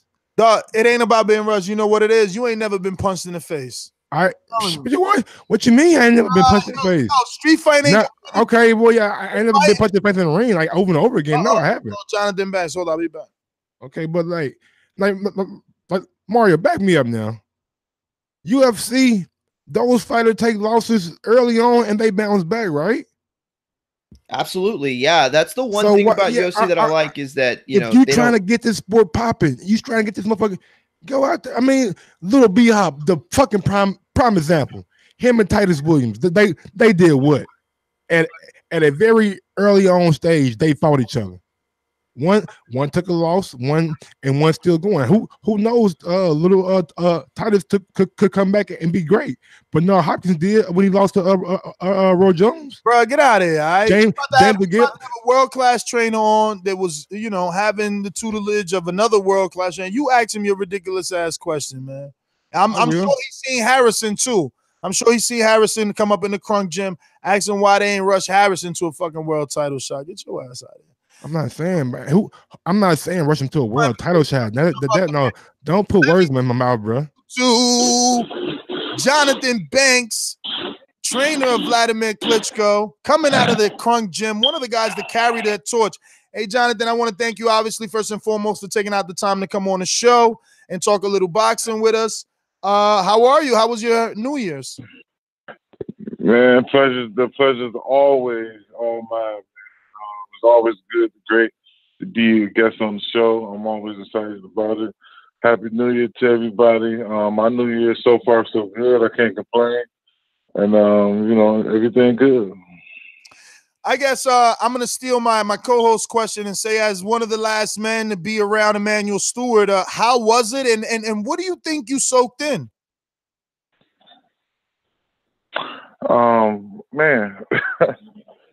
Well, I try to portray in with this training, the new coaching career / training career. I try to portray everything I soaked in from him, as far as the way I carry myself, the way I act, and also the way I react. So everything.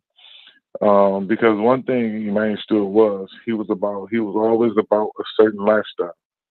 And once you learn that, especially learning from him, then obviously that's the lifestyle that lead to success, and that's the footsteps that I'm trying to follow in. So, go ahead. I'm gonna introduce you to my co-host Michael Gross in Indiana. Go ahead. How's it going today, Mr. Banks? My first question is, I want you to take a flashback with me real quick. Vladimir Klitschko had Anthony Joshua down, hurt. What was in the thought process of him not jumping on Anthony Joshua in that fight? Well, as you know, 99 and a half never counts. So, but it's hard for me to say, man, because my thought process is get him. But his brother started telling him to slow it down and take it easy.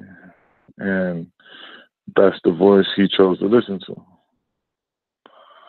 And with that being said, I mean, only thing we could do is look back and say, I wish. You know what I'm saying? You can't take nothing from AJ because, he did recover and come back strong. And but when Vlad had him down and hurt, I do wish he could have went on to finish him. What was your words in the corner right after that round, if you could remember? I remember like it was yesterday. I said, dude, what the fuck is you doing? You giving this fight away. Like, you got the dude drunk. Get him right now. Like, he's hurt.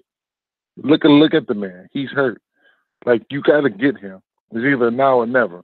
Because if you let him recover, he's going to come back stronger. And he looked at me and said, okay. Now, Mr. Bank. That was crazy. Yes, sir. How you doing, Jonathan? It's Mario Munguia here. So, based off of that, as how you doing? As near as y'all were to victory, obviously AJ showed something in that fight. Do you consider him the best heavyweight right now? With the Deontay Wilders out there, the Tyson Furies. I mean, based on what you've been able to see, is he not just the man in terms of marketing and money and finance? Is he, honest to God, the best fighter out there in the heavyweight division?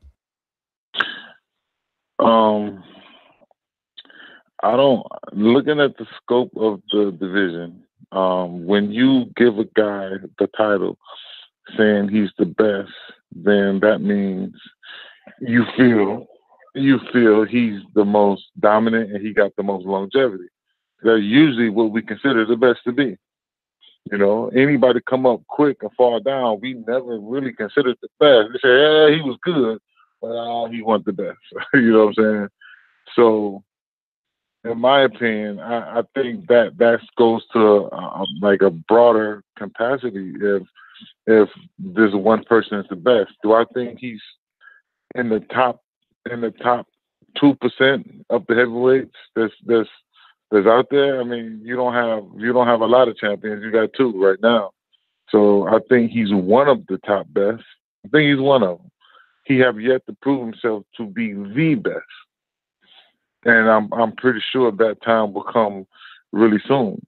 But you have at least a top 5 of the heavyweights that all are competitively really, really on a high level right now. So I'm not going to consider no heavyweight right now as the number one best is out there, period. Because nobody have yet to prove that who is the number one best right now. Not saying that I'm pretty sure it can be done, and not saying it have to be just one. The only way that can be done if it's just one face and one champion. I'm not saying that at all. But what I am saying is no one person have yet to show that they are just the number one overall, the best out of everybody. I think Joshua's close. He's closer than everybody else. But I'm not going to say that, yes, I'm not going to say that, okay, no doubt, he's by far the number one. Mr. Banks, can you confirm or deny that Anthony Joshua's team has reached out to you for, I would say, consultation? I don't know too many. I don't know nobody on this team, so I can't vouch for that. I mean, I've talked to Anthony Joshua personally, and we had different conversations about different things. Well, I'm not going to say it's consultation. Well, more, I guess, about you coming in as another voice I heard there was, talks of you coming in. There was talks of him not being 100% happy with Rob McCracklin and maybe wanting a second look in the corner. Have you talked to him about training him? Has that ever been a conversation?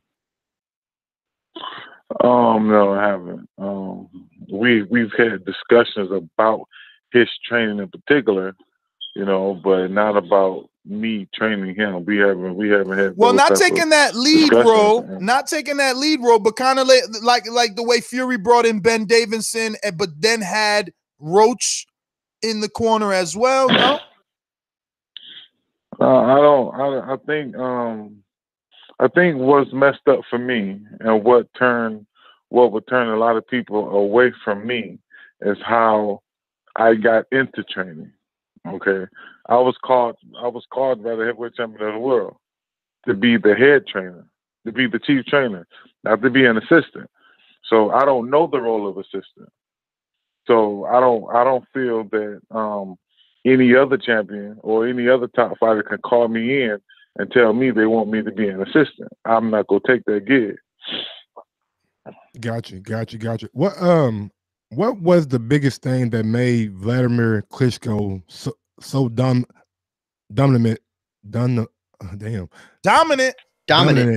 for so long? And do you see another heavyweight being able to be as dominant as Vladimir Klitschko? Well, that's the reason. Before I answer your question, that question right there is the reason why I didn't go off the cuff and give one particular heavyweight saying he is the number one right now out there. Is because of that you have to have that lineage to say, okay, this guy, like when people said Lennox was the best heavyweight out there, then it was a few people saying, I don't know, but the majority said, yeah, because he started beating everybody. He was consistent with beating everybody, and that's when everybody started saying, well, you know what? Ain't nobody beating him, so he must be the best one out there. But who do I see with the longevity? One thing about it, it's hard to say right now because everybody's young and all these guys is making the type of money that they haven't made before. So we don't know where their hunger will stay at. We don't know, so it's really hard to say.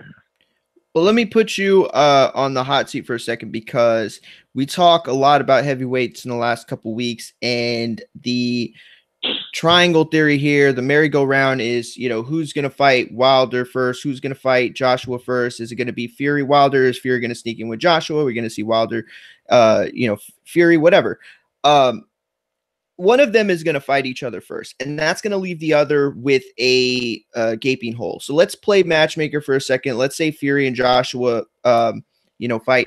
Is there any chance that Vlad would entertain a Wilder fight at this point in his career? Is he officially done?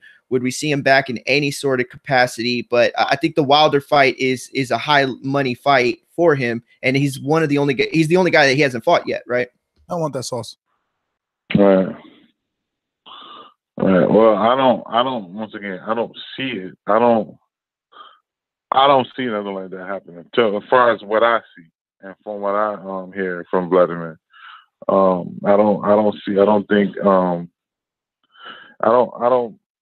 happening. I don't think Wilder is a bigger money fight than AJ or Fury. If Vladimir was to come back, let's say in the dream world, Vladimir was to come back, and he was to pick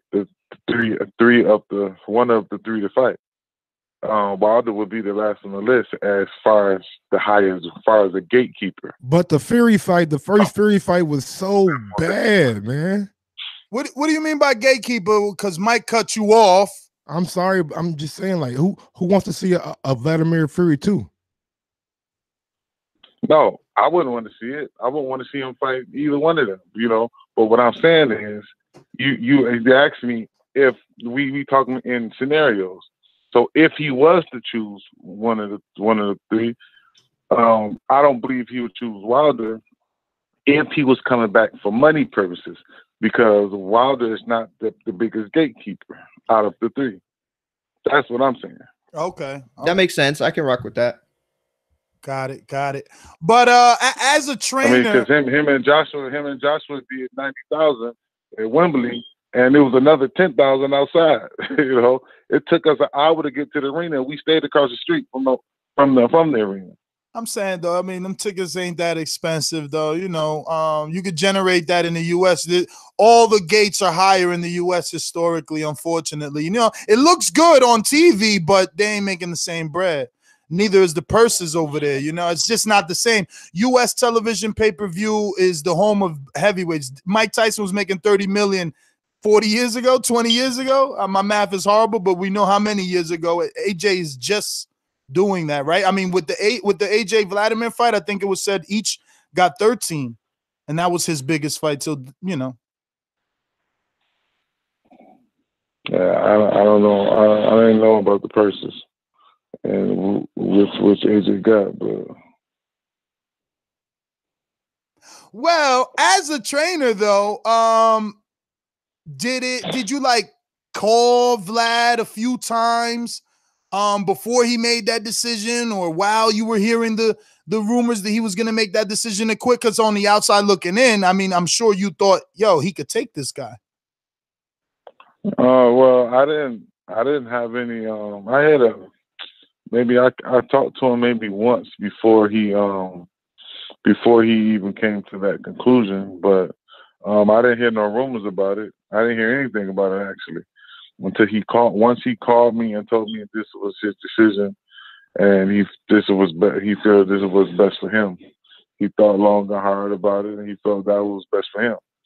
And I said, okay, like, you know, I support you with, you know, whatever you decide was best for you. And by the time he made the announcement, I already knew about it. So what's up with you? Any heavyweights that you looking to train, or any fighters in general that we should be looking out, that you're, you know, mentoring or training at the moment? I got a couple people that's, you know, that's coming on to the bandwagon. I'm trying to see, you know, how it's gonna play out. But, you know, as of right now, I'm just looking to see what other big names Cecilia will fight next. Now, speaking of, I'm sorry. Go ahead. No, go ahead. Speaking of you training, one of the things that I always saw, and I don't know if I was looking too much into it, but there always seemed to be this camaraderie with you and your fighters. There always seemed to be this sort of understanding. Do you believe that because you made it to that level and you fought on the big networks, that it was easier for fighters at that level to relate to you? And do you believe that fighters that have gotten to your level make for the best trainers?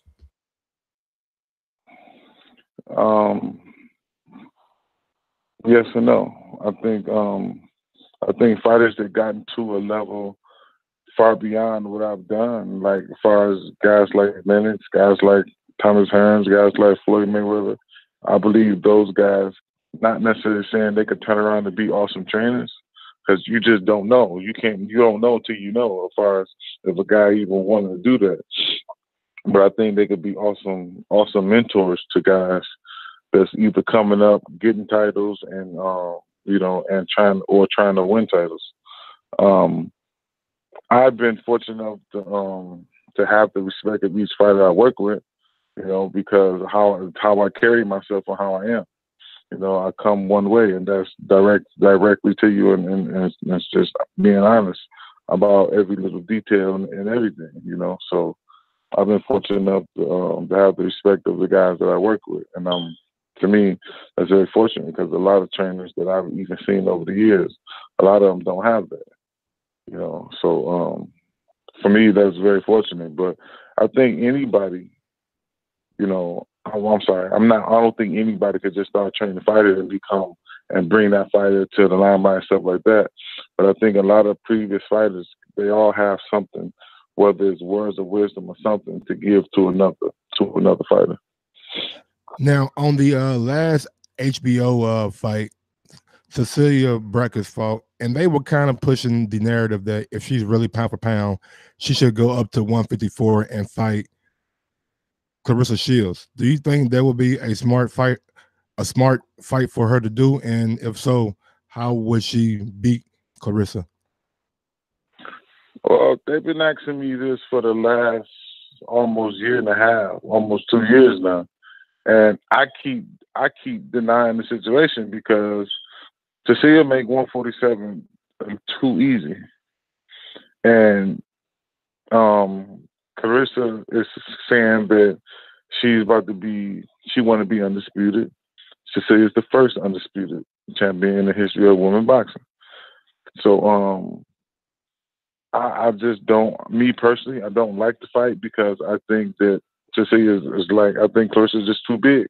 It's too much of a disadvantage. And like the point of getting in the ring is, and the one fighter want to fight another because he know he have an advantage over the other opponent, over his opponent, whether he's better or whether if he's stronger.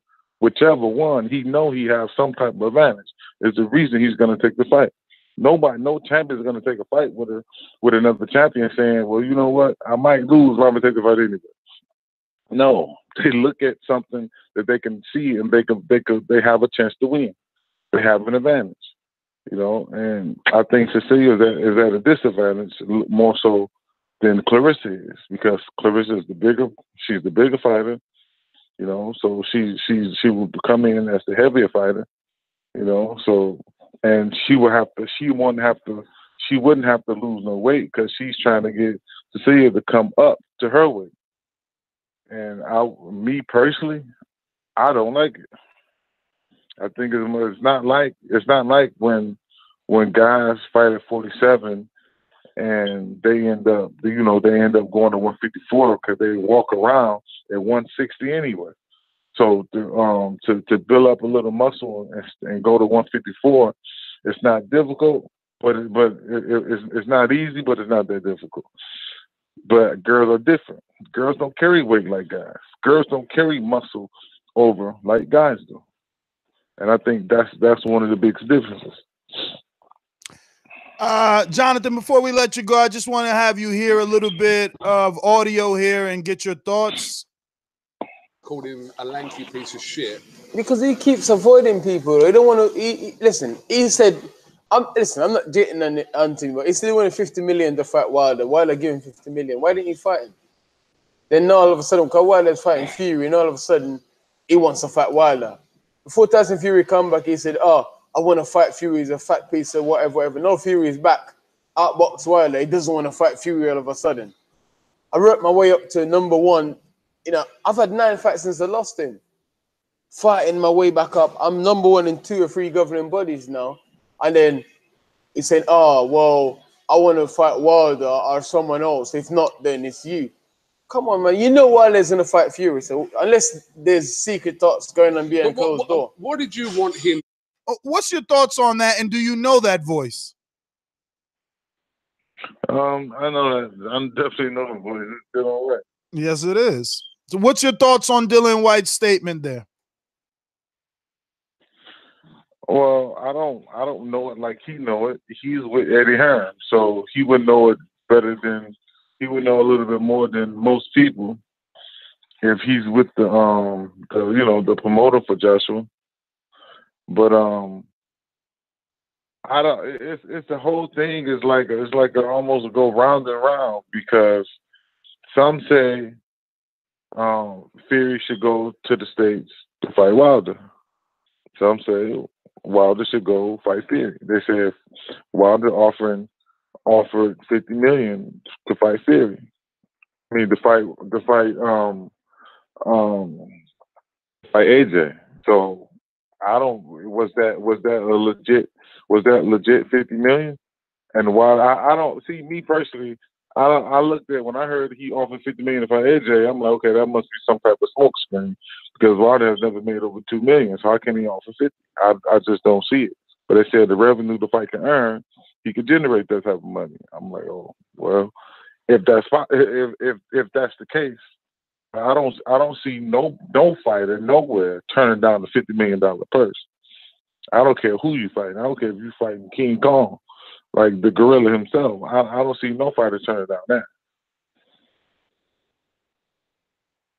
So you are on the fence about the money, but saying hypothetically, Right. if it existed, you would take it. Right. Yeah, I think if it existed, my personal opinion, if the money was there, if the money existed, then I think everybody on the side of who put up that money would have made it publicly known to embarrass AJ that this money is existing and he's turning it down. And they would have told the sanction bodies he's turning it down. And the sanction bodies would look at that 50 million and listen, well, we gonna make this mandatory so you can fight this guy, or else we gonna ship you because we want a piece of this money. Well, I mean, didn't WBC do that? I really believe it. WBC did. Did they do that? Yeah, they did call. I believe, right, guys. They called like when Wilder Fury was heading into the pay-per-view. I believe like the day of. I know Mauricio said that the winner would have to face AJ, but obviously with the draw, that couldn't happen. Right. Pretty sure there was an article on Boxing Scene about. Yeah, it was something like that.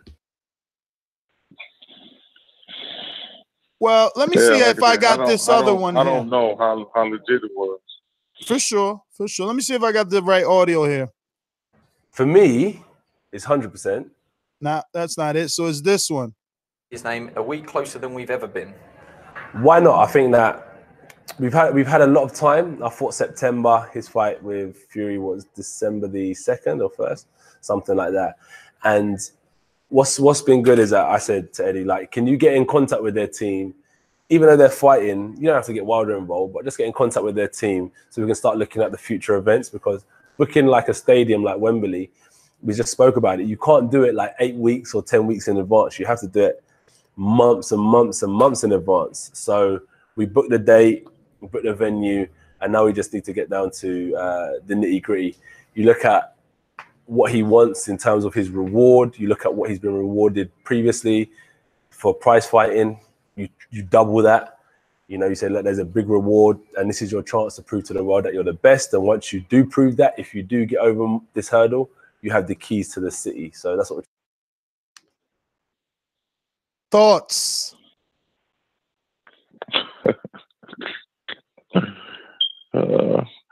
No thoughts really, man. It's all, to me, it sounds good, but so if AJ's saying he wants to fight, okay, and Wilder's saying he wants to fight, okay, if the two fighters are saying they want to fight, and they go step back and let the promoter manage, let the business people handle the business, then how can we blame the fighters if the fight not happening? Can we blame the business people?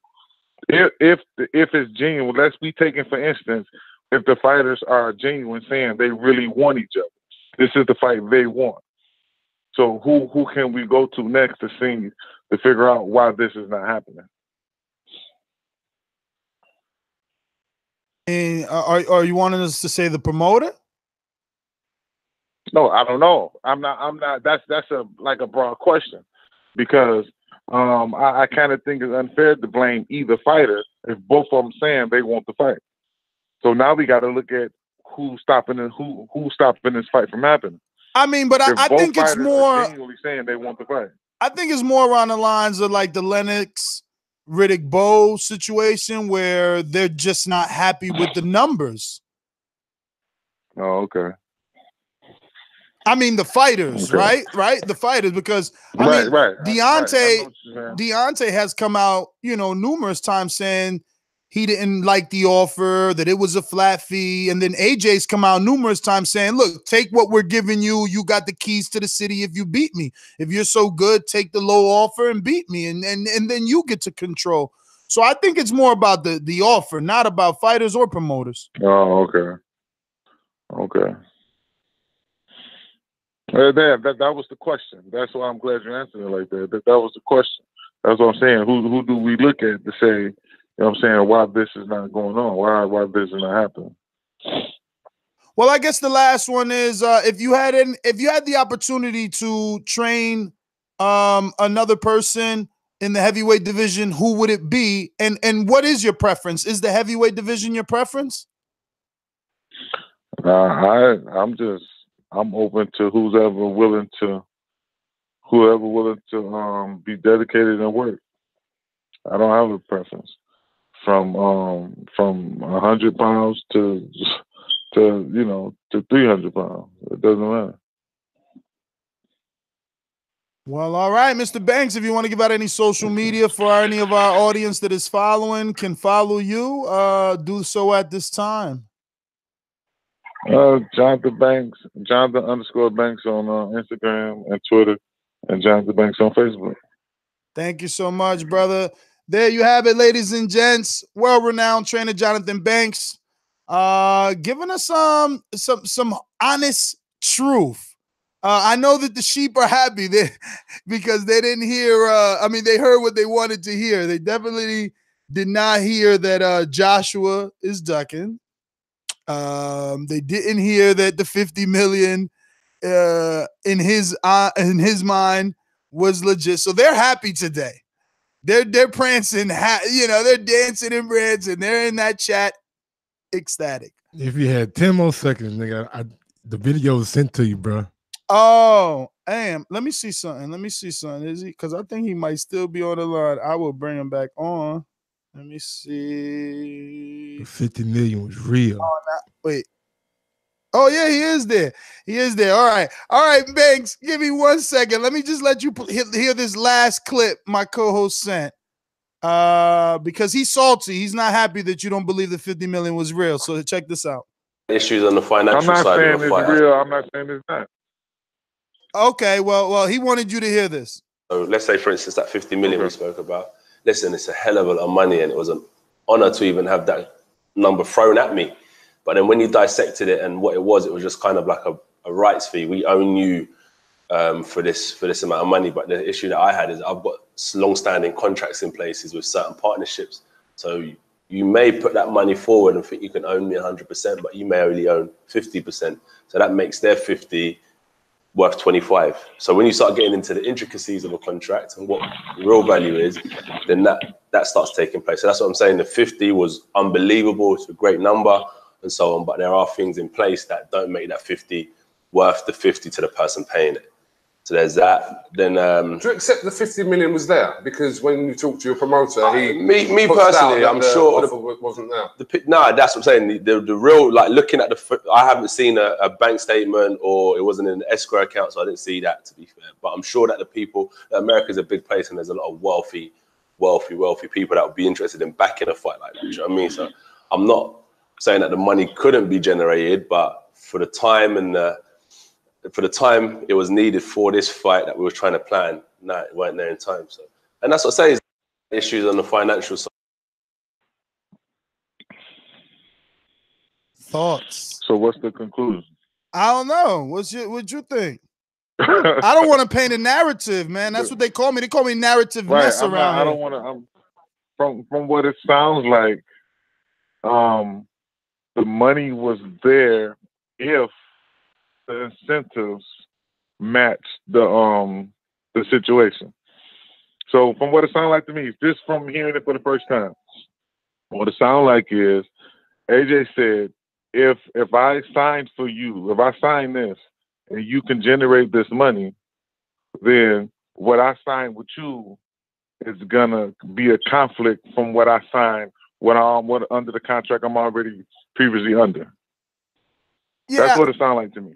That's what it sounded like to me too. Like, look, man, even though you're giving me 50, I got a partner I got to cut 50% too, so that 50 is only 25. But at the end of the day, like, for fight fans hearing that, I think they're like, yo, we don't give a fuck. He still offered you 50. You and your man eating off that 50. He acting like that 50 ain't there just because he got to split it. He got partners, you know? Right. But I am. Right. He said he never seen it, and that girl, he never seen no bank statement. But at the same time, he says a lot of wealthy people in America. So why wouldn't I believe that it's there?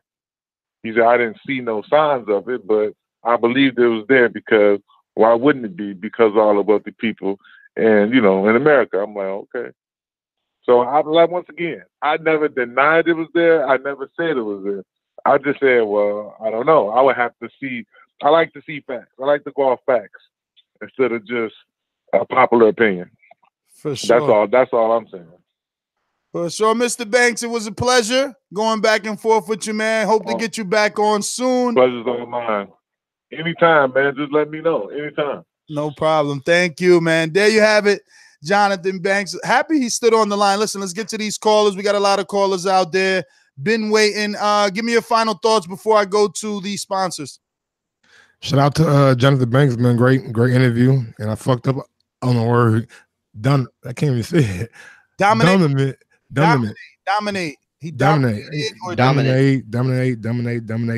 I thought you got it close enough to let it go. I was fucking up the whole time. He knew what you were saying. Yeah, I was fucking up the whole time. But anyway, he knew what you were saying. Shout out to him. And yeah, great interview, bro. I'll say this though. To be honest with you, I feel like, look, I don't know if I'm gonna get hate because I'm supposedly the UK shepherd, but your name is Mario.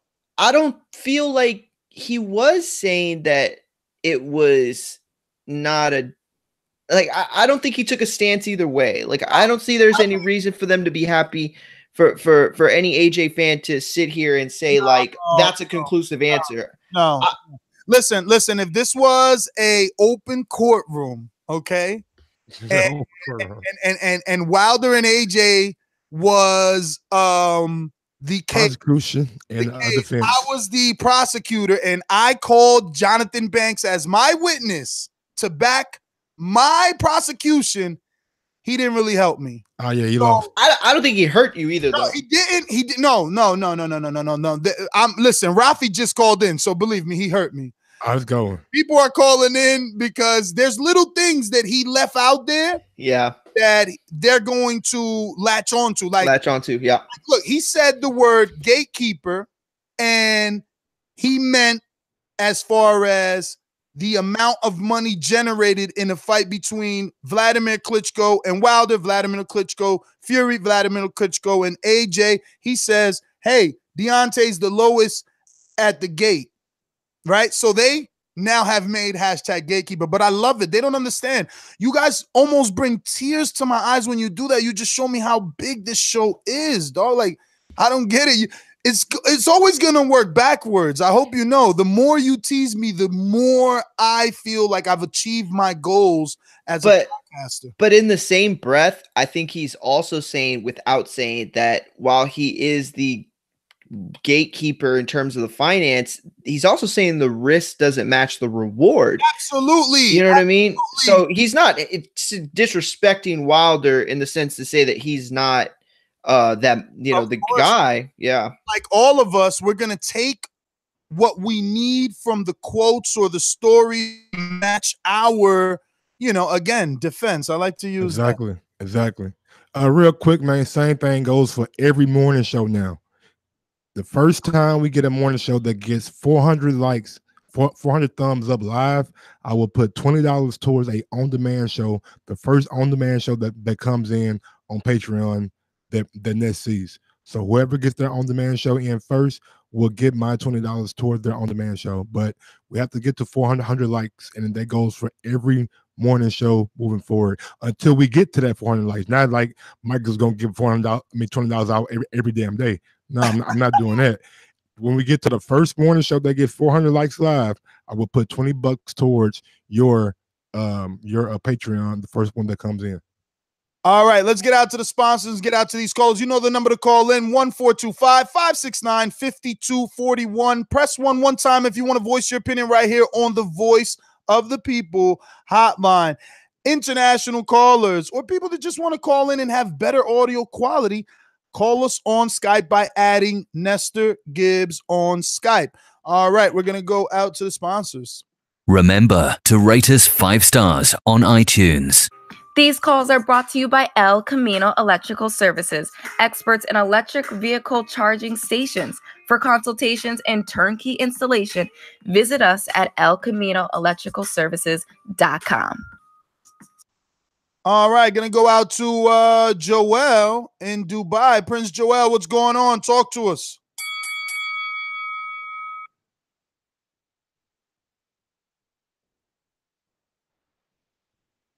Obviously, just listening. We're going to move on to the Nolia. Talk to me, Rhythm and Violence in NO. What's good? You heard me? Good morning. Good morning. Today's a sad day, man. You know, R.I.P. Oh man, he dropped off. All right, Damn. going to Jay Hardcore in DC. Dollar D Beyonce Productions. Both motherfuckers. Jay Hardcore Boxing. You don't know shit about boxing. ThaBoxingvoice.com.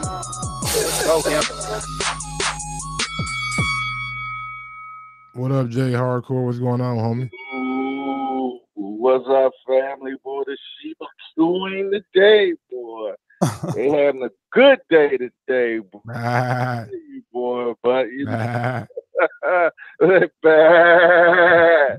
But you know, they don't get too many, so you know, every dog has his day. Oh, I guess sheep this time, huh?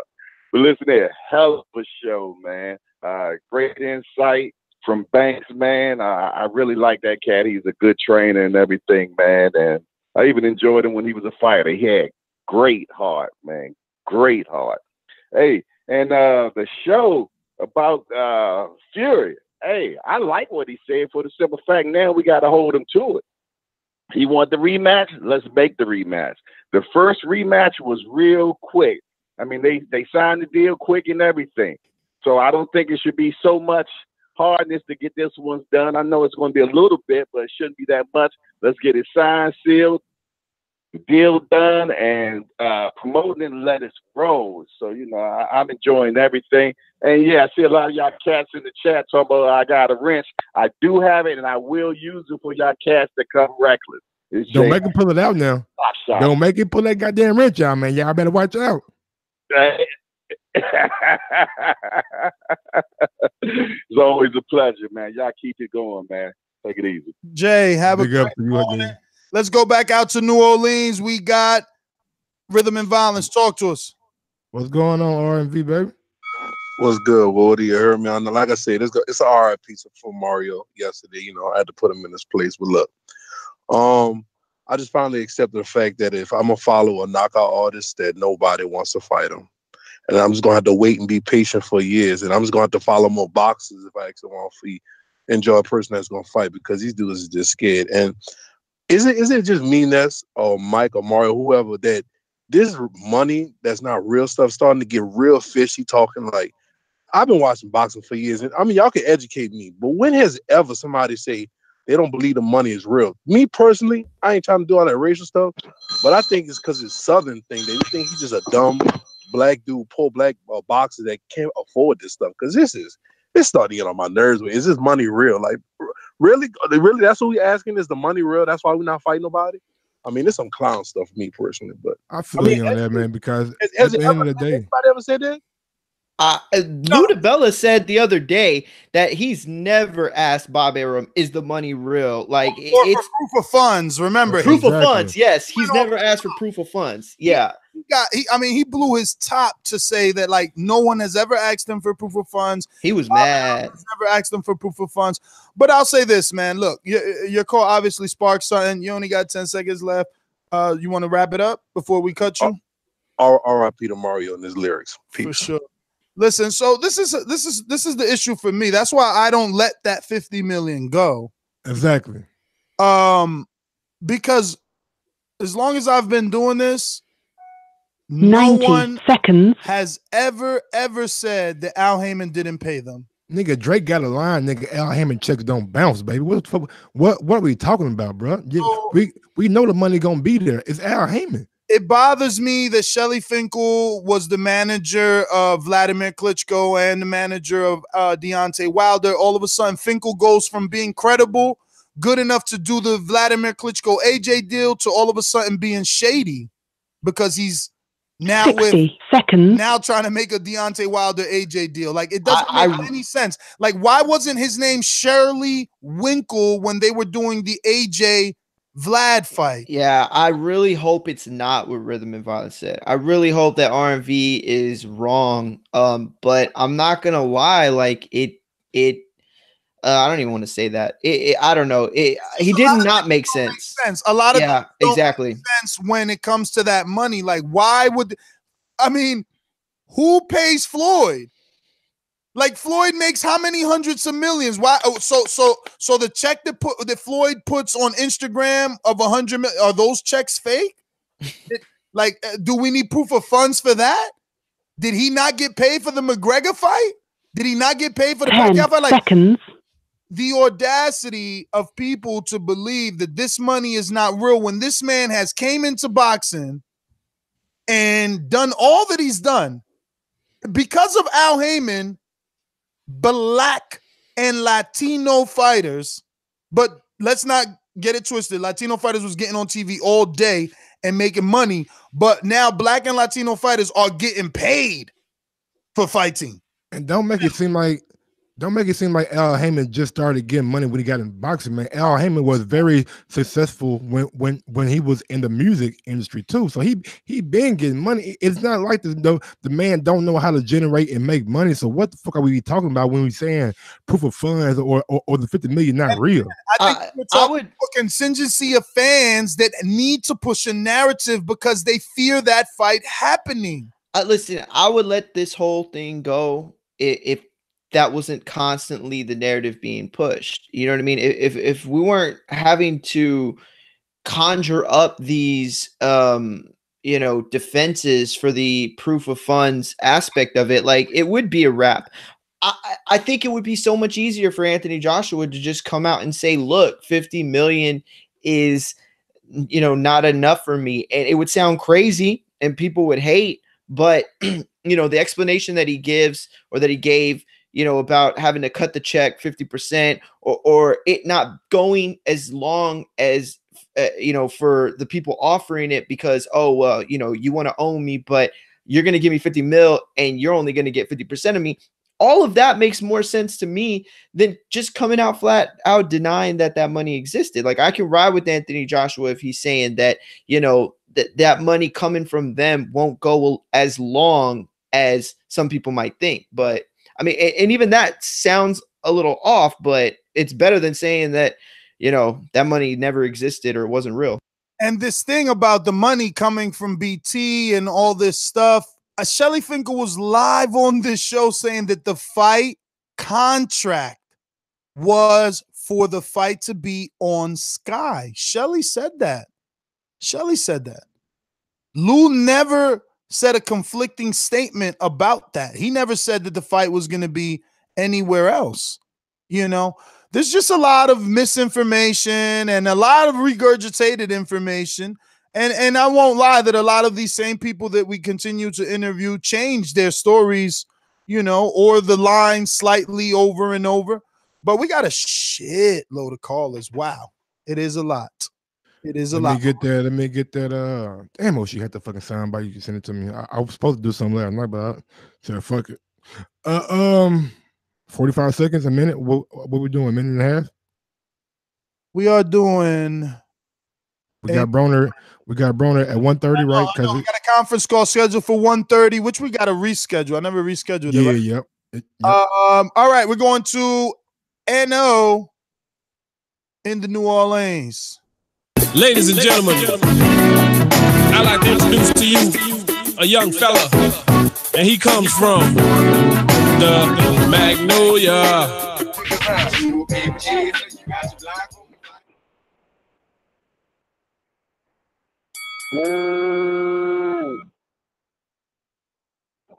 Man, look, check this out, bro. Yes, Mario, you heard me. Y'all know we go way fucking back, bro. Back in the gap with this shit. Man, it's been a problem with Al Heyman since day one because motherfuckers can't compete. Motherfuckers don't nobody want to compete no more, you hear me? They got a motherfucker that came in, took over the block, putting out a better, well, yeah, you have to say better product because he has all the stars. He came through, snatched all the talent, did all this, fell asleep behind the wheel, he won't party and shit, and motherfucker came through and snatched the talent. So, from day one when the PBC came through, it's been nothing but hate. I know some of shit like this. Everybody will gang up, sue the man, and try to do all this shit. Oh, PBC running out of money. Oh man, that shit ain't gonna last. Cut it. And no, use that boomerang status. You know, it's a morning show. We're going to keep these phone lines moving. We're going to go out to our other boomerangers, masterminds, and pound for pound supporters. Get that, they get to cut the line. You know how that goes. We're going out to Jose in Canada. Talk to me. Popping all this champagne, popping all this rosé, getting money like Jose, chain cold, Norway, shorty wants that foreplay, I'm like, no way. Yo, boys, good morning to all you sheep and all you American sheep out there. If you're tired of hearing me talk, well, fuck you, man. Bust up, open up that wallet, and you become a ringer too, man. What else am I going to do, man? I hear everyone call, so I want to be heard too, man. I want the masses to hear my voice, man. Anyway, Ness, Mike, I think at this point, man, you guys are starting to believe your own narrative a little too much, man. I think your tone is going a little overboard.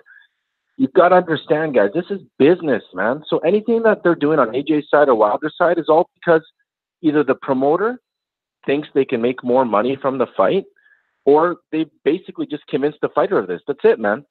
So you guys got to see that there's not massive amounts of fights out there that can generate huge amounts of money.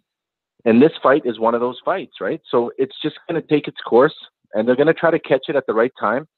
They might fuck up because if they lose, then it's not going to make as much money. But for the time being, it is what it is, man. AJ's not a duck. AJ's not afraid of losing, man. Neither is Wilder. And for that fact, the sheep aren't afraid of the challenge either. They want Cut it. Going back out to Dubai. Joel, what's going on? You there or you just listening? Yo, what's up, Ness? What's up? What's How going on? Bro? We're good. I'm good. Yeah, but Ness, seriously, that 50 million shit getting on the man, Ness. Every time, guys, still seems to butt it up. I'm like, man, was it your money or it was AJ money? He turned it down. It was supposed to be his money, right? What's your problem if he turned it down? He's the one in shortcut. He's the one in short money. Okay, anyway, I don't give a fuck about money. I just want to see the fight. If he would fight Joshua. If Joshua fight Wilder, okay. If Wilder fight Fury, okay. If Joshua fight another one, I don't care. I just want to see the fight.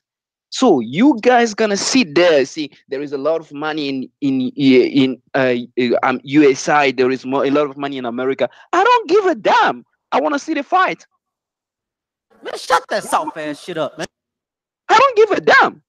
I don't get that money. So you want to see the fight? Why you not mad at AJ saying it got to happen in the UK only, but he'll go fight Big Baby in the US? Hold on. How long have we been waiting? Cut it. Y'all finished or y'all done? Cut it. Joel, I can't hold on. You know, it's a minute for everybody. I gave you more, but you are a pound for pound, so you do get your boomerang status. You can come back. And I just want to repeat that Joel is a pound for pound supporter. Because I see some boomerangers like, yo, come at me. And it's like, yo, my man's is a pound for pound. You know, there's levels to this. No disrespect. It's just I got to respect you as you get, notches above other callers. But that being said, is Javier ready? Because he's a mastermind. He said he ready. Oh, shit. So, KO'd, I am going to you, baby. But, even with the cutting of the line, there's still a line to cut. Hey, Javier, that's your cue to come in and sound all jazzy. You ain't got my intro, though? Shit, shit. That's right. Wait a minute. Yo, come back. Let me do that right, all right? Let me get to KO. KO, talk to us. Can you guys hear me? We hear you. All right, let's talk about this 50 million. I hate talking about this stuff. It's like I have to keep repeating myself. Like, do you guys really believe that? Okay, all right, let's start from the beginning. Why did AJ ask for proof of funds? Simple. He never asked for proof of funds. That's Eddie Hearn line.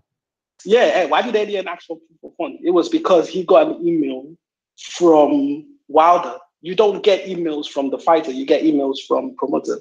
So random fighter sends you an email that I've got. Random fighter. Random fighter. Yeah, it's random, innit? Like getting an email that I've got money. Deontay Wilder's a random fighter. Okay. You know what I mean? Like sending that type of email is really random. So obviously they're gonna ask for funds. That's the first thing. The second thing was they said the money is in the bank. It means what they have the money, or is it based on the fact that they have to make the money based on AJ's name? And AJ already said to you that he has rights, he has contracts. Cut it. Hey, KO, but you do got boomerang status, so you know, slowly but surely. Javier, stick around. I'm getting it together, all right, baby. I wanted this to go perfectly. Rafi, talk to me. Yes. What a beautiful day. You had Lou DiBella on the other night confirming BT involvement in the alleged 50 mil offer. He actually never said yes. He actually never said yes. I believe. Don't interrupt, please, my friend. I've only got 1 minute. DiBella confirming BT's involvement with the 50 million. You can't erase that. It's on tape. You have the good Mr. Jonathan Banks coming on, telling you exactly how low Wilder sits on the totem pole of the champions, which is the bottom. You have misled the USA sheep into believing the money is in the USA when clearly Wilder could not bank the Parker fight, could not bank the Charles Martin fight, could not bank the Klitschko fight. You are making fraudulent statements and misleading the USA sheep. The money is wherever the king sits, and that is not in the USA. Sheep have small brains, and you have confused them. You have misled them. You have led them out into cut it. Javier, I'm working on it. Don't take any disrespect to this. It's not as easy as you think. Jesus in LA, talk to me. Hello? Yeah. Can you hear me? Yeah. Yo, I want to see Joshua versus Ortiz. I feel like that's the fight to make right now. That's an exciting fight to watch. And then the Joshua Wilder and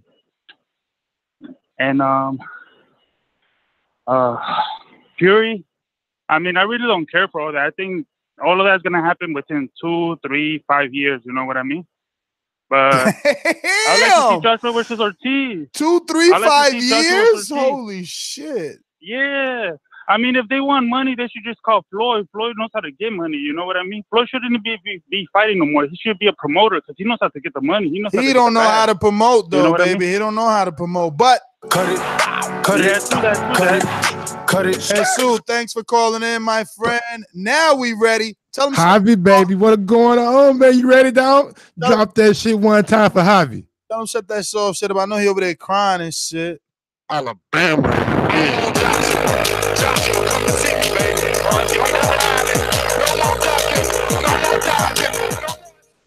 I don't know. That's supposed to sound like that, Javi. You better get that shit edited. Hey, that wasn't me. That was your fault. You put it in wrong or something, but don't put that on me. Man. Hey, man, shut that soft shit up. Hey, who was that talking earlier? Joe. No, that was Joel. Ralphie. Ralphie, what the fuck do you be talking about, bro? Ralphie just be spewing shit. He just like to say the word sheep. He just say it over and over again and throw like Joshua and Eddie Hearn and money in between. Like, bruh, shut up. That shit's stupid, right? Like, oh, Deontay didn't get to fight with Parker. Parker fought Joshua. What the fuck that got to do with anything? Like, Parker ain't want to fight because he saw what Deontay brought. Shit, motherfucker, Joshua ain't knocking motherfuckers sleep. That motherfucker getting back up after Joshua hit him. People going out on stretches versus Deontay, bro. Man, shut that shit up, Ralph. You just talking bum UK sheep shit, bro. Don't nobody want to hear that. All right, man. You too, KO. I heard you over there putting chats in, talking about some. Hey, Ralphie talking good, but shut up. Y'all English motherfuckers bugging over there. Y'all get on my nerves, bro. Anyways, I'll come back in a minute. I had some other shit to say, but they pissed me off. Cut it. Man, I don't know what happened, bro. All that in background shit, and it ain't even work. I'm gonna try this shit one more time. You know what I'm saying? Try that shit. Uno más ve. Cause it do work. I heard it in the email. It sound good. Let's see. Alabama. Nah, I don't know what the fuck going on. Definitely. Yeah, that shit sound bad. Yeah, it sound good in the email though. But yeah.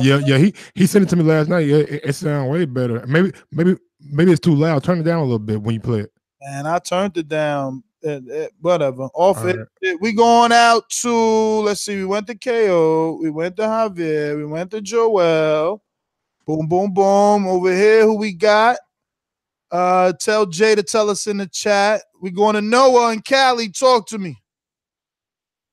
What's poppin', TVV, man? Hey. What's going on, Noah? Hey, what's up, Mike? Who is that the Jamaican sounding dude? That's Rafi? Yeah. Yeah, that nigga smokes crack. That nigga's a liar, like a blatant liar. Like, he just making shit up. Like, we couldn't get the fight with Parker. Like, come on, bro. Parker was like, I'm cool. He fought AJ because AJ's an easier work. So anyway, let's get back to it, man. UK callers seriously get on my fucking nerves, like with this delusions, my guy. Straight delusions. And hey, did DeBella said that the money comes from Sky Sports? Like, I mean, Lou said that? I never heard him say that the money's coming from BT. He said something like, so what if it is? What the fuck is this shit about proof of funds? You know, so it was more, somebody got to clip it. Tell Rafi to clip it. He the one using it. I don't know. My thing is to work every day. Whatever he said, let people write articles about it. I feel you. But I said that to say this, that even if the money came from there, right? If the money came from there, they're guaranteeing you a purse. They're guaranteeing you a certain size. Cut it. Definitely agree with you on the guarantee, man. It is what it is. We're going to Jack is the Truth. Yo, Rhythm and Violence had me triggered, man, but Ralphie kind of knocked him out, and so did KO. Don't cut me off. The 50 mil.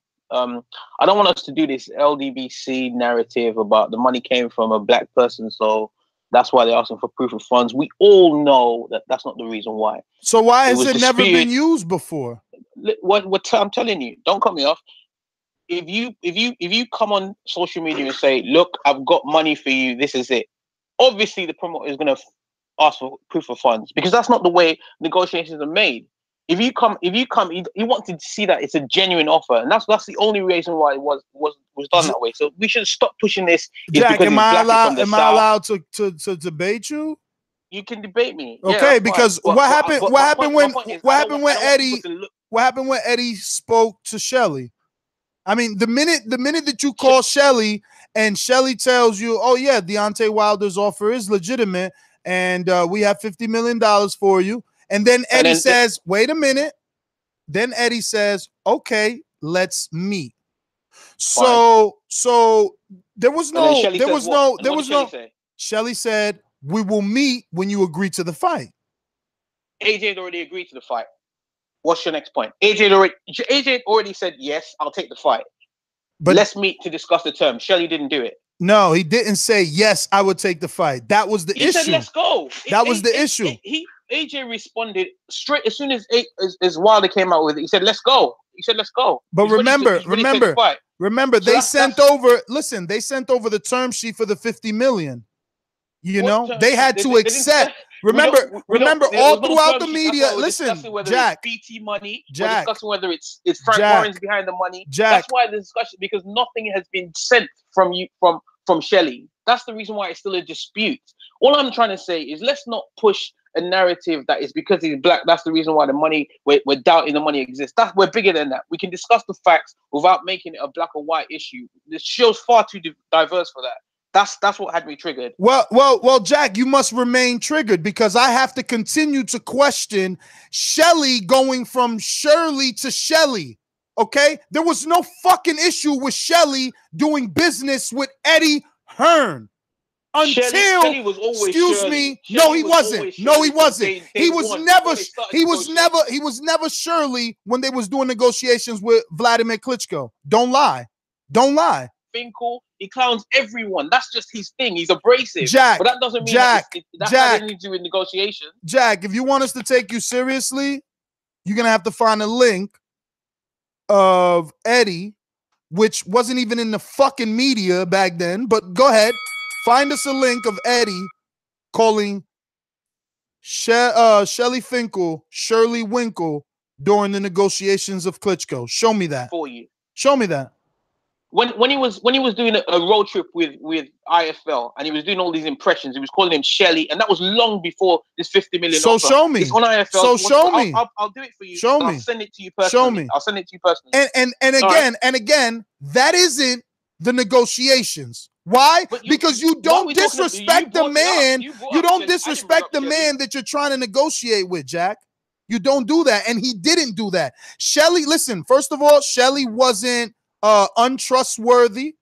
He wasn't conniving.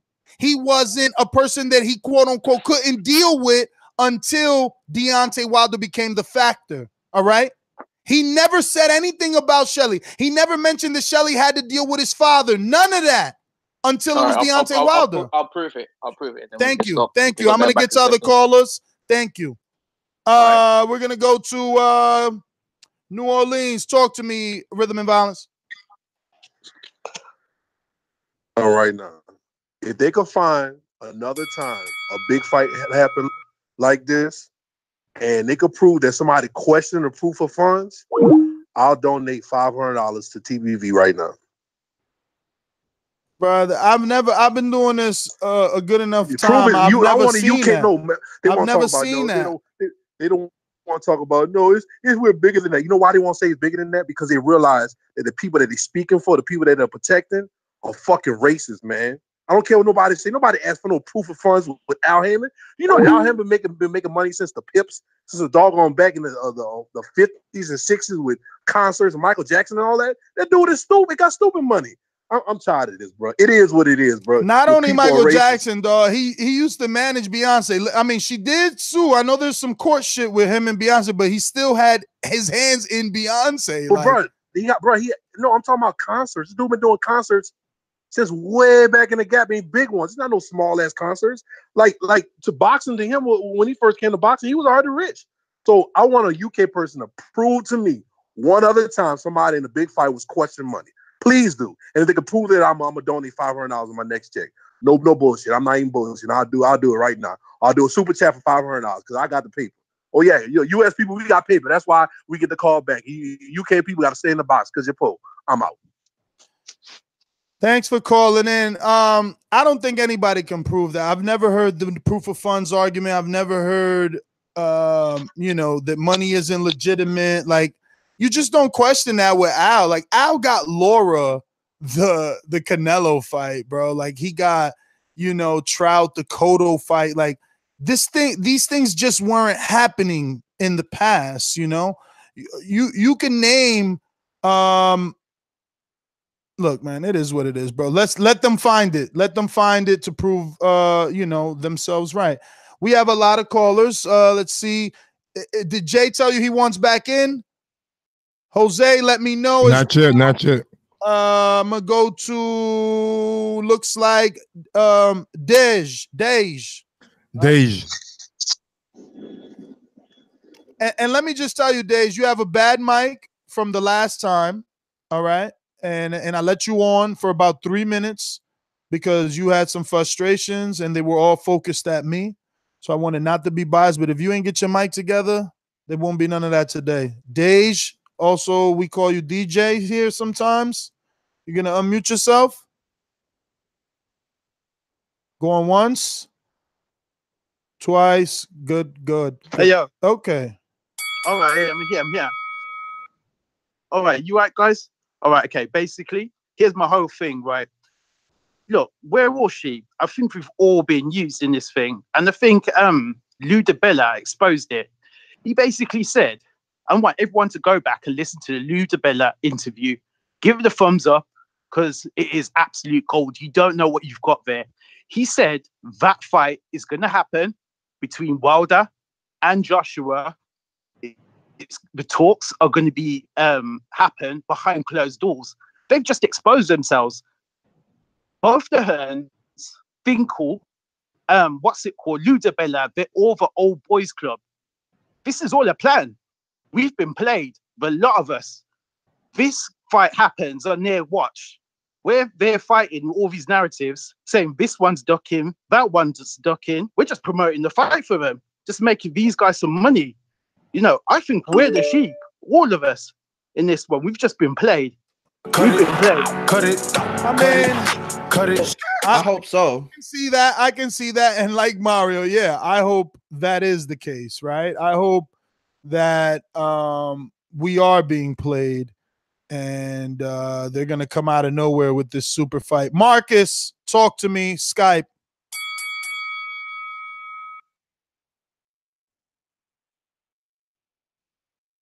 I don't understand what the whole issue is with the UK sheep, man. They just need to open up. We just need to go over there, open up a sheep slaughterhouse. Just listen to the narrative, man. Boxing is not a sport. It's an entertainment business. And if you got a golden goose, why would you dare fight it against a platinum goose if you haven't milked it for 7, 8, 9, 30 million, $15 million fights? You wouldn't do it. But to the public and to the sheep, you got to appear like you want some work. You got to appear that way so that the UK fans, the 90,000 who will fill Wembley, or the 79,000 that will fill the O2, believe their man is still worth putting dollars behind. At the end of the day, though, this is a man's sport. You know, when another man looks you in the face, say, man, let's fight, you're supposed to fight. In a sport, you're supposed to fight. In pure competition, you're supposed to fight. I have no idea why these UK sheep believe that after Deontay took on Luis Ortiz and Tyson Fury, that he would want some smoke with Anthony Joshua. I thought about this last night, and then I'm going to go. What fight did Anthony Joshua do that will have the UK sheep perceive that Wilder's scared of Joshua? Please tell me, because I could tell them 2 fights that I know that Joshua was afraid of him on. That's my call, bruh. I'm out. Marcus, thanks for calling in. We got Solomon.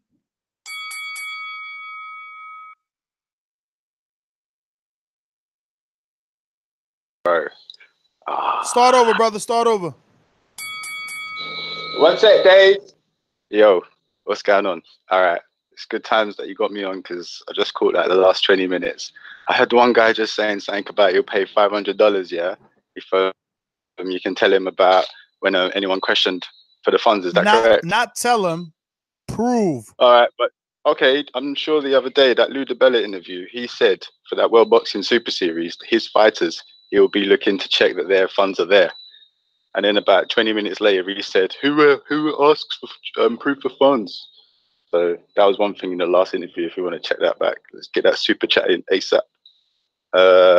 That first of all, that's not for fight negotiations. That's for a contract that's already in play with purses that have already been decided all the way throughout the outcome.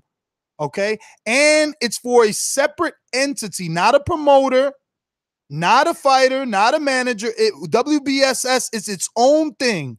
Okay, it was a tournament, and they were paying to keep them in it. The zone isn't even part of that. They just air it. Okay. I'm just saying. I'm just giving you an example. Lou DiBella said this the other day on your show, innit? Well, yeah. then, listen. Damn, who am I talking? Solomon. It is in my best interest that you be right. He said he would donate to TBV. So if this is true, no, what I'm saying is do what he said. He said find it. So you can't just say it. You got to go the same way I played clips for Jonathan Banks and I play clips for you, showing you that AJ isn't just saying this. I'm playing AJ's audio. go ahead and play or send me the clip. You know, KO'd has sent me YouTube clips. And you know, plenty of people. Someone today is the one that sent me this Fury clip on Twitter via Patreon. Real quick, listen, I'll clear that up. That was when they talk about the 50 mil and he's saying proof of funds, that's for a single fight that they're negotiating. Okay. And you're talking about $50 million versus, and not to hate on the guys in the attorney getting paid, but you're talking about a super series where they are locking down these fighters in advance. And so there is certain monies that get paid in advance, and that's the way they work. So he wasn't saying that he wasn't saying he was waiting for the money. He's saying they already got paid. So it would be a shame if they didn't fight, that he had heard the rumblings that it might get canceled, but they had already paid out. So, you know, listen, Mario, not only that, look, we don't work in the inner workings of making a fight, promotion, accountants, all of that, but every boxing fan is smart enough to know that Wilder AJ is a fight that generates money, whereas the World Boxing Super Series, what does it generate? What commercials do you see for it? What buzz do you see for it? Tabiti's about to have a fight nobody knows about. Like, the World Boxing Super Series isn't generating money. That's why they are in headlines about not being able to pay, because if you're able to pay, you're generating money, because people are watching that shit. People want to sponsor. That ring doesn't have any advertisements. Those ropes don't have any advertisements. There's no commercials. Like, ladies and gentlemen, wake the fuck up. And I gotta yell at y'all to make you properly. And I'll kill it right here, because the bottom line is nobody gets their checks in advance. Like, nobody.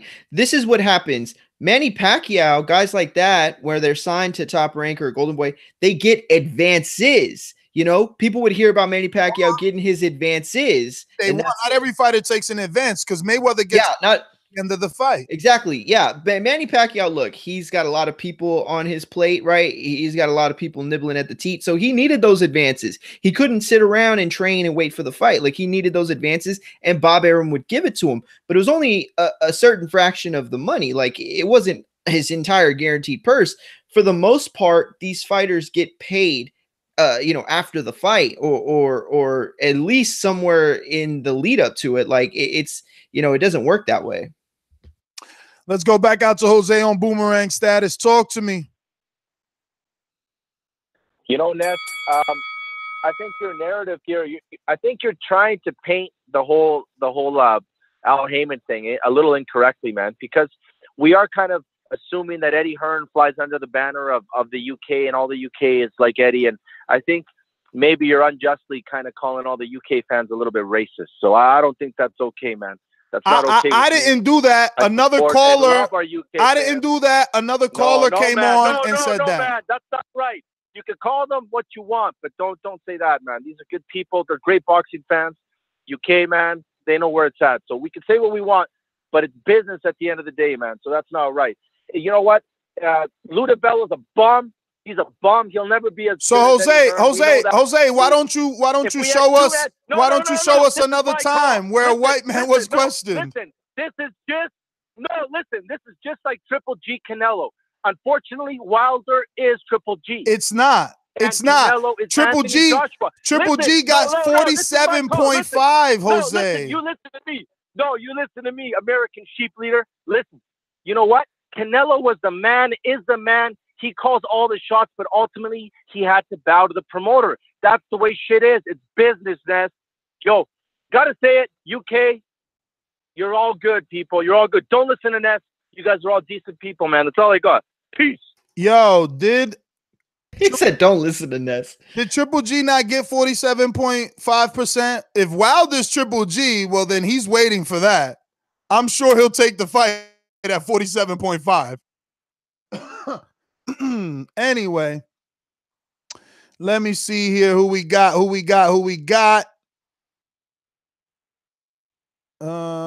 like we got to everybody. Solomon talking about, yo, you ain't even let me get my round. Bro, you got way over a minute. Okay, Joel, go for it. Ness. Yes. How much did Triple G get on the first Canelo fight? How much did he get? Like, even though like he 40, he was the one. Yo, let me tell you all something. He got like 43% the first time, right? No, Ness. In the first fight, he didn't get 43. Man, come on, man. Come on, man. In the second fight, he get. In the second fight, he got 47.5, homeboy. Yes. How many? I'm Googling Googling it. I'm Googling Gennady Golovkin. Google it. No, you should Google it. You're the one coming with these facts out of the air. You should be telling me, Ness, he got 38% for the first fight and 47% for the second fight. Yo, and AJ Ness, Wilder ain't you have a are rematch. the king of the deflection. No, you are. are. You are. Come with facts. Come with facts. Where's your facts? Where's your facts? You are the king of the deflections. None later than yesterday, Ludabello said out of his own mouth, no, that contract was not for Skype. So how you gonna tell me he didn't say that contract would come? It wasn't. He did say it out of his own mouth. He never said contract. He never used the word contract. Don't try to paint that narrative to our listeners. That, and you know who did say it? The man that would see the contracts or the terms or the emails. Shelly Finkel said it live on the air. Why don't you quote Shelly? Why don't you quote Shelly? Why don't you quote Shelly? Get me back so I can bring the proof where he said that. No, that 50 million wasn't for Skype contract. Get that from Shelly. Get it from Shelly, and I can't get you back. You get 2 calls. You got 2. Why he didn't even give us what Triple G made? Like, how are you going to call in and tell us that he didn't Google it? He didn't Google it. I don't know why you're saying that he didn't get 43, but you can't tell us what he got. I'm trying to Google it right now, and I don't think this is right what I'm reading. All I see is 5 million Triple G, and Triple G set to earn 4 million. So Alvarez gets, oh no, that says Canelo Triple G 2 salary. That was for the guarantee, I think. But this is what I'm saying. How is he going to throw that out to paint a narrative without saying, look, Ring Magazine made an article where it says, and look, this one says Gennady Golovkin says he'll receive 45% on the Canelo fight, but that was for the rematch. Maybe this article says it, but we don't have the time. This is your argument, not mine. I can't make it for you. Get the fuck out of here, Prince Joel. Anyway, we out of here. It's been a good one. This is not supposed to happen, this 3-hour fucking show. We about to have a conference call right around the corner. This is not fair. We went overboard, and I don't even think we got any love for this. Did we get any love? Did anyone hit the thumbs up? Are we we got 200, but we ain't get that 400 needed to they just leave. They trying to leave that money out there on the table. They don't want to do a live on demand show. I mean, like, people don't understand what a live on demand show is. Maybe you get the ability to choose your own topic, structure the show how you want it. If you want callers, you can add callers. If you want to be on the panel with us, you can actually be on the panel with us. So I mean, it's a great way. You want us to break down De La Hoya Trinidad? You want us to talk about why there was never a second fight? You want us to talk about all the factors that go into, if Mario and Ness ever got in the ring and why Mario would knock him out in 2? Like, you want to chop it up about classic boxing video games? Like, I mean, it's whatever. Like, we can do all that. It's funny because I need a cherry, Mike. I need a cherry. I got a Patreon. I mean, I got a Border Wars show Saturday. I would love to be called the cherry picker and beat up on little ass Mario. He better stop talking crazy. Listen. So I was gonna say something about something, but I guess we're out. Whatever. We got any interviews? Hey, before we get out, we got Rasheed Warren and we got Barry Hunter. Flagship show tonight, guys. Before we get out, we need to read all the super chats that we didn't read. Right, that's right. That's righty. Let's turn this off. Yeah, because we got a couple of them now. I mean, cause during that interview, I was seeing them, but I couldn't talk while dude was talking. So no problem. We going to Chevin. Chevin, Bodie. I read that one already. Love the rematch, but if Wilder KO Fury, no third fight. RMV. Mike, you happy for him? Ohio runs boxing, just showing love. I love Muff Dive. If White was mandatory for Wilder, Wilder would have took the AJ fight for 15 million. Facts. Hashtag I've been ducking till this day. Hashtag I'm pregnant. Hashtag lost my pen. Hashtag we be crooks. And another one from I Love Muff Dive. Ness, if that was true, then Wilder wouldn't make $2 million for a fight, and AJ makes 30. Hashtag dumb. Hashtag Ness narrative. Hashtag I'll make excuses for Wilder till this day. I love it. I love it. I love it. Rockman says, you need to get Tony Yoka on before he blows up. We'll work on it. Ohio runs boxing. Al Heyman from Ohio. Michael Gardner says, if the 50 wasn't real, why did Barry Hearn go on Twitter right after Fury-Wilder and say, I'm glad we didn't take the 50 million offer? All right. Nestor Gibbs, Instagram and Twitter at NestGTO. Catch us on the next show. This was Overtime. Peace. Peace. I was going to give my Twitter, but never mind. You don't want to give it? At Mario Munguia on Twitter, at Mario Munguia on Instagram. I was saying peace like I'm saying bye. Oh, my bad, because I like to get my piece. That's a shout out to one of the old co-hosts, if you didn't know. It's still, time for you to give yours, Mike. Peace out, man. Y'all, I really enjoyed the show. Check us out in about an hour and a half. We'll be live with Adrian Broner and Manny Pacquiao live conference call. So stay tuned and buckle up. That's right. Broner, Pacquiao, live. Next show, 1:30. Peace. Saturday, Border Wars show. Dr. Mofongo, stop ducking the heavyweight division. Yo, Joseph from Texas is a heavyweight. Jose has to put his WBC title, official WBC title that was donated from the WBC, Mauricio Suleiman, He donated that belt to TBV for Border Wars, and it's been rocking out ever since the first TBV Appreciation Night in 2016. So Jose won that title and has defended it twice in the ring. First time was, where'd you have that first fight with Enrique? Oh, the first fight was in Kevin Cunningham's gym. Right now, where actually Adrian Broner is holding camp. Jose got to square off with the co-host Casual Fan, a.k.a. Enrique Church, in the ring. And he got the decision. He won his title. And he will be defending it versus Texas' very own preacher's son, SOG, Eric Cruz, who has the Ring magazine title. It was also donated by the Ring to Enrique for TBV. And we donated that for Border Wars to be put on the line. And Eric Cruz beat the crap out of another Canadian by the name of Angelo Huracan. I forgot to tell you that Mario ducked Enrique. That's why Jose fought him. Mario, never happened. We signed the first Border Wars. Mario said he wanted to fight him. He put out a couple of videos showing that he could hit the speed. Never happened. Once Enrique started really going to the gym, Mario just totally left the show. He left the whole show. Hey, Mike, I never even tell you this story. Like he signed to fight Enrique, then just left the whole show. He didn't answer my call. That's not no even close to how emails, it went no down. text message, no postcards. First of all, the show was in jeopardy. The next time I heard him, and I'm like, he was married. First of all, we didn't know if the show was going down, so I was like, man, I can't be training for boxing when I'm trying to get a powerlifting meet at the end of the day. Like, I didn't know what to train for. I was like, man, I'm stuck.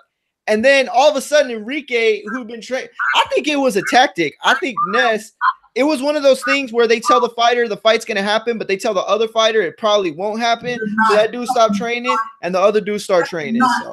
So. I triggered him, y'all. I'm telling you, you better be tuned in Saturday, 10 a.m. How dare you? How dare you say such a thing? Border Wars is going down, man. I'm telling you, I'm actually get some. I'm gonna have Mike because he's the clipper. He's the clipper. I'm gonna fucking pay the clip. I'm gonna pay the clip Enrique knocking down motherfucking Jose and sending him into another fucking stratosphere. I'm gonna pay all Nest knockdowns for you sleeping ass sleepers. You know what I'm saying? And unfortunately, I can't pay for Jose for Mario because he fucking ducked that work. So there's no work for him to show. Nothing. Send me the video, man. Send me the video, and I'll hook it up for you. I'll put a little slow motion in it with too. A little slow motion knockdown. It's in Patreon. You a Patreon. You can find it. Aaron, sign up, you puss. All you do is fucking type. Fucking chump. So what else I was gonna say? Oh yeah, so he's putting up his belt against Eric Cruz. Gonna be the first TBV unification. So it means something. It looks like because we got what's his name? Marvin from Texas. Heavyweight. He beat our very own Aaron Cantu. Man, listen, you're gonna have to tune in, man. We out. Nestor Gibbs on Instagram and Twitter. Nestor GTO on Instagram and Twitter. Peace. Bye. Peace.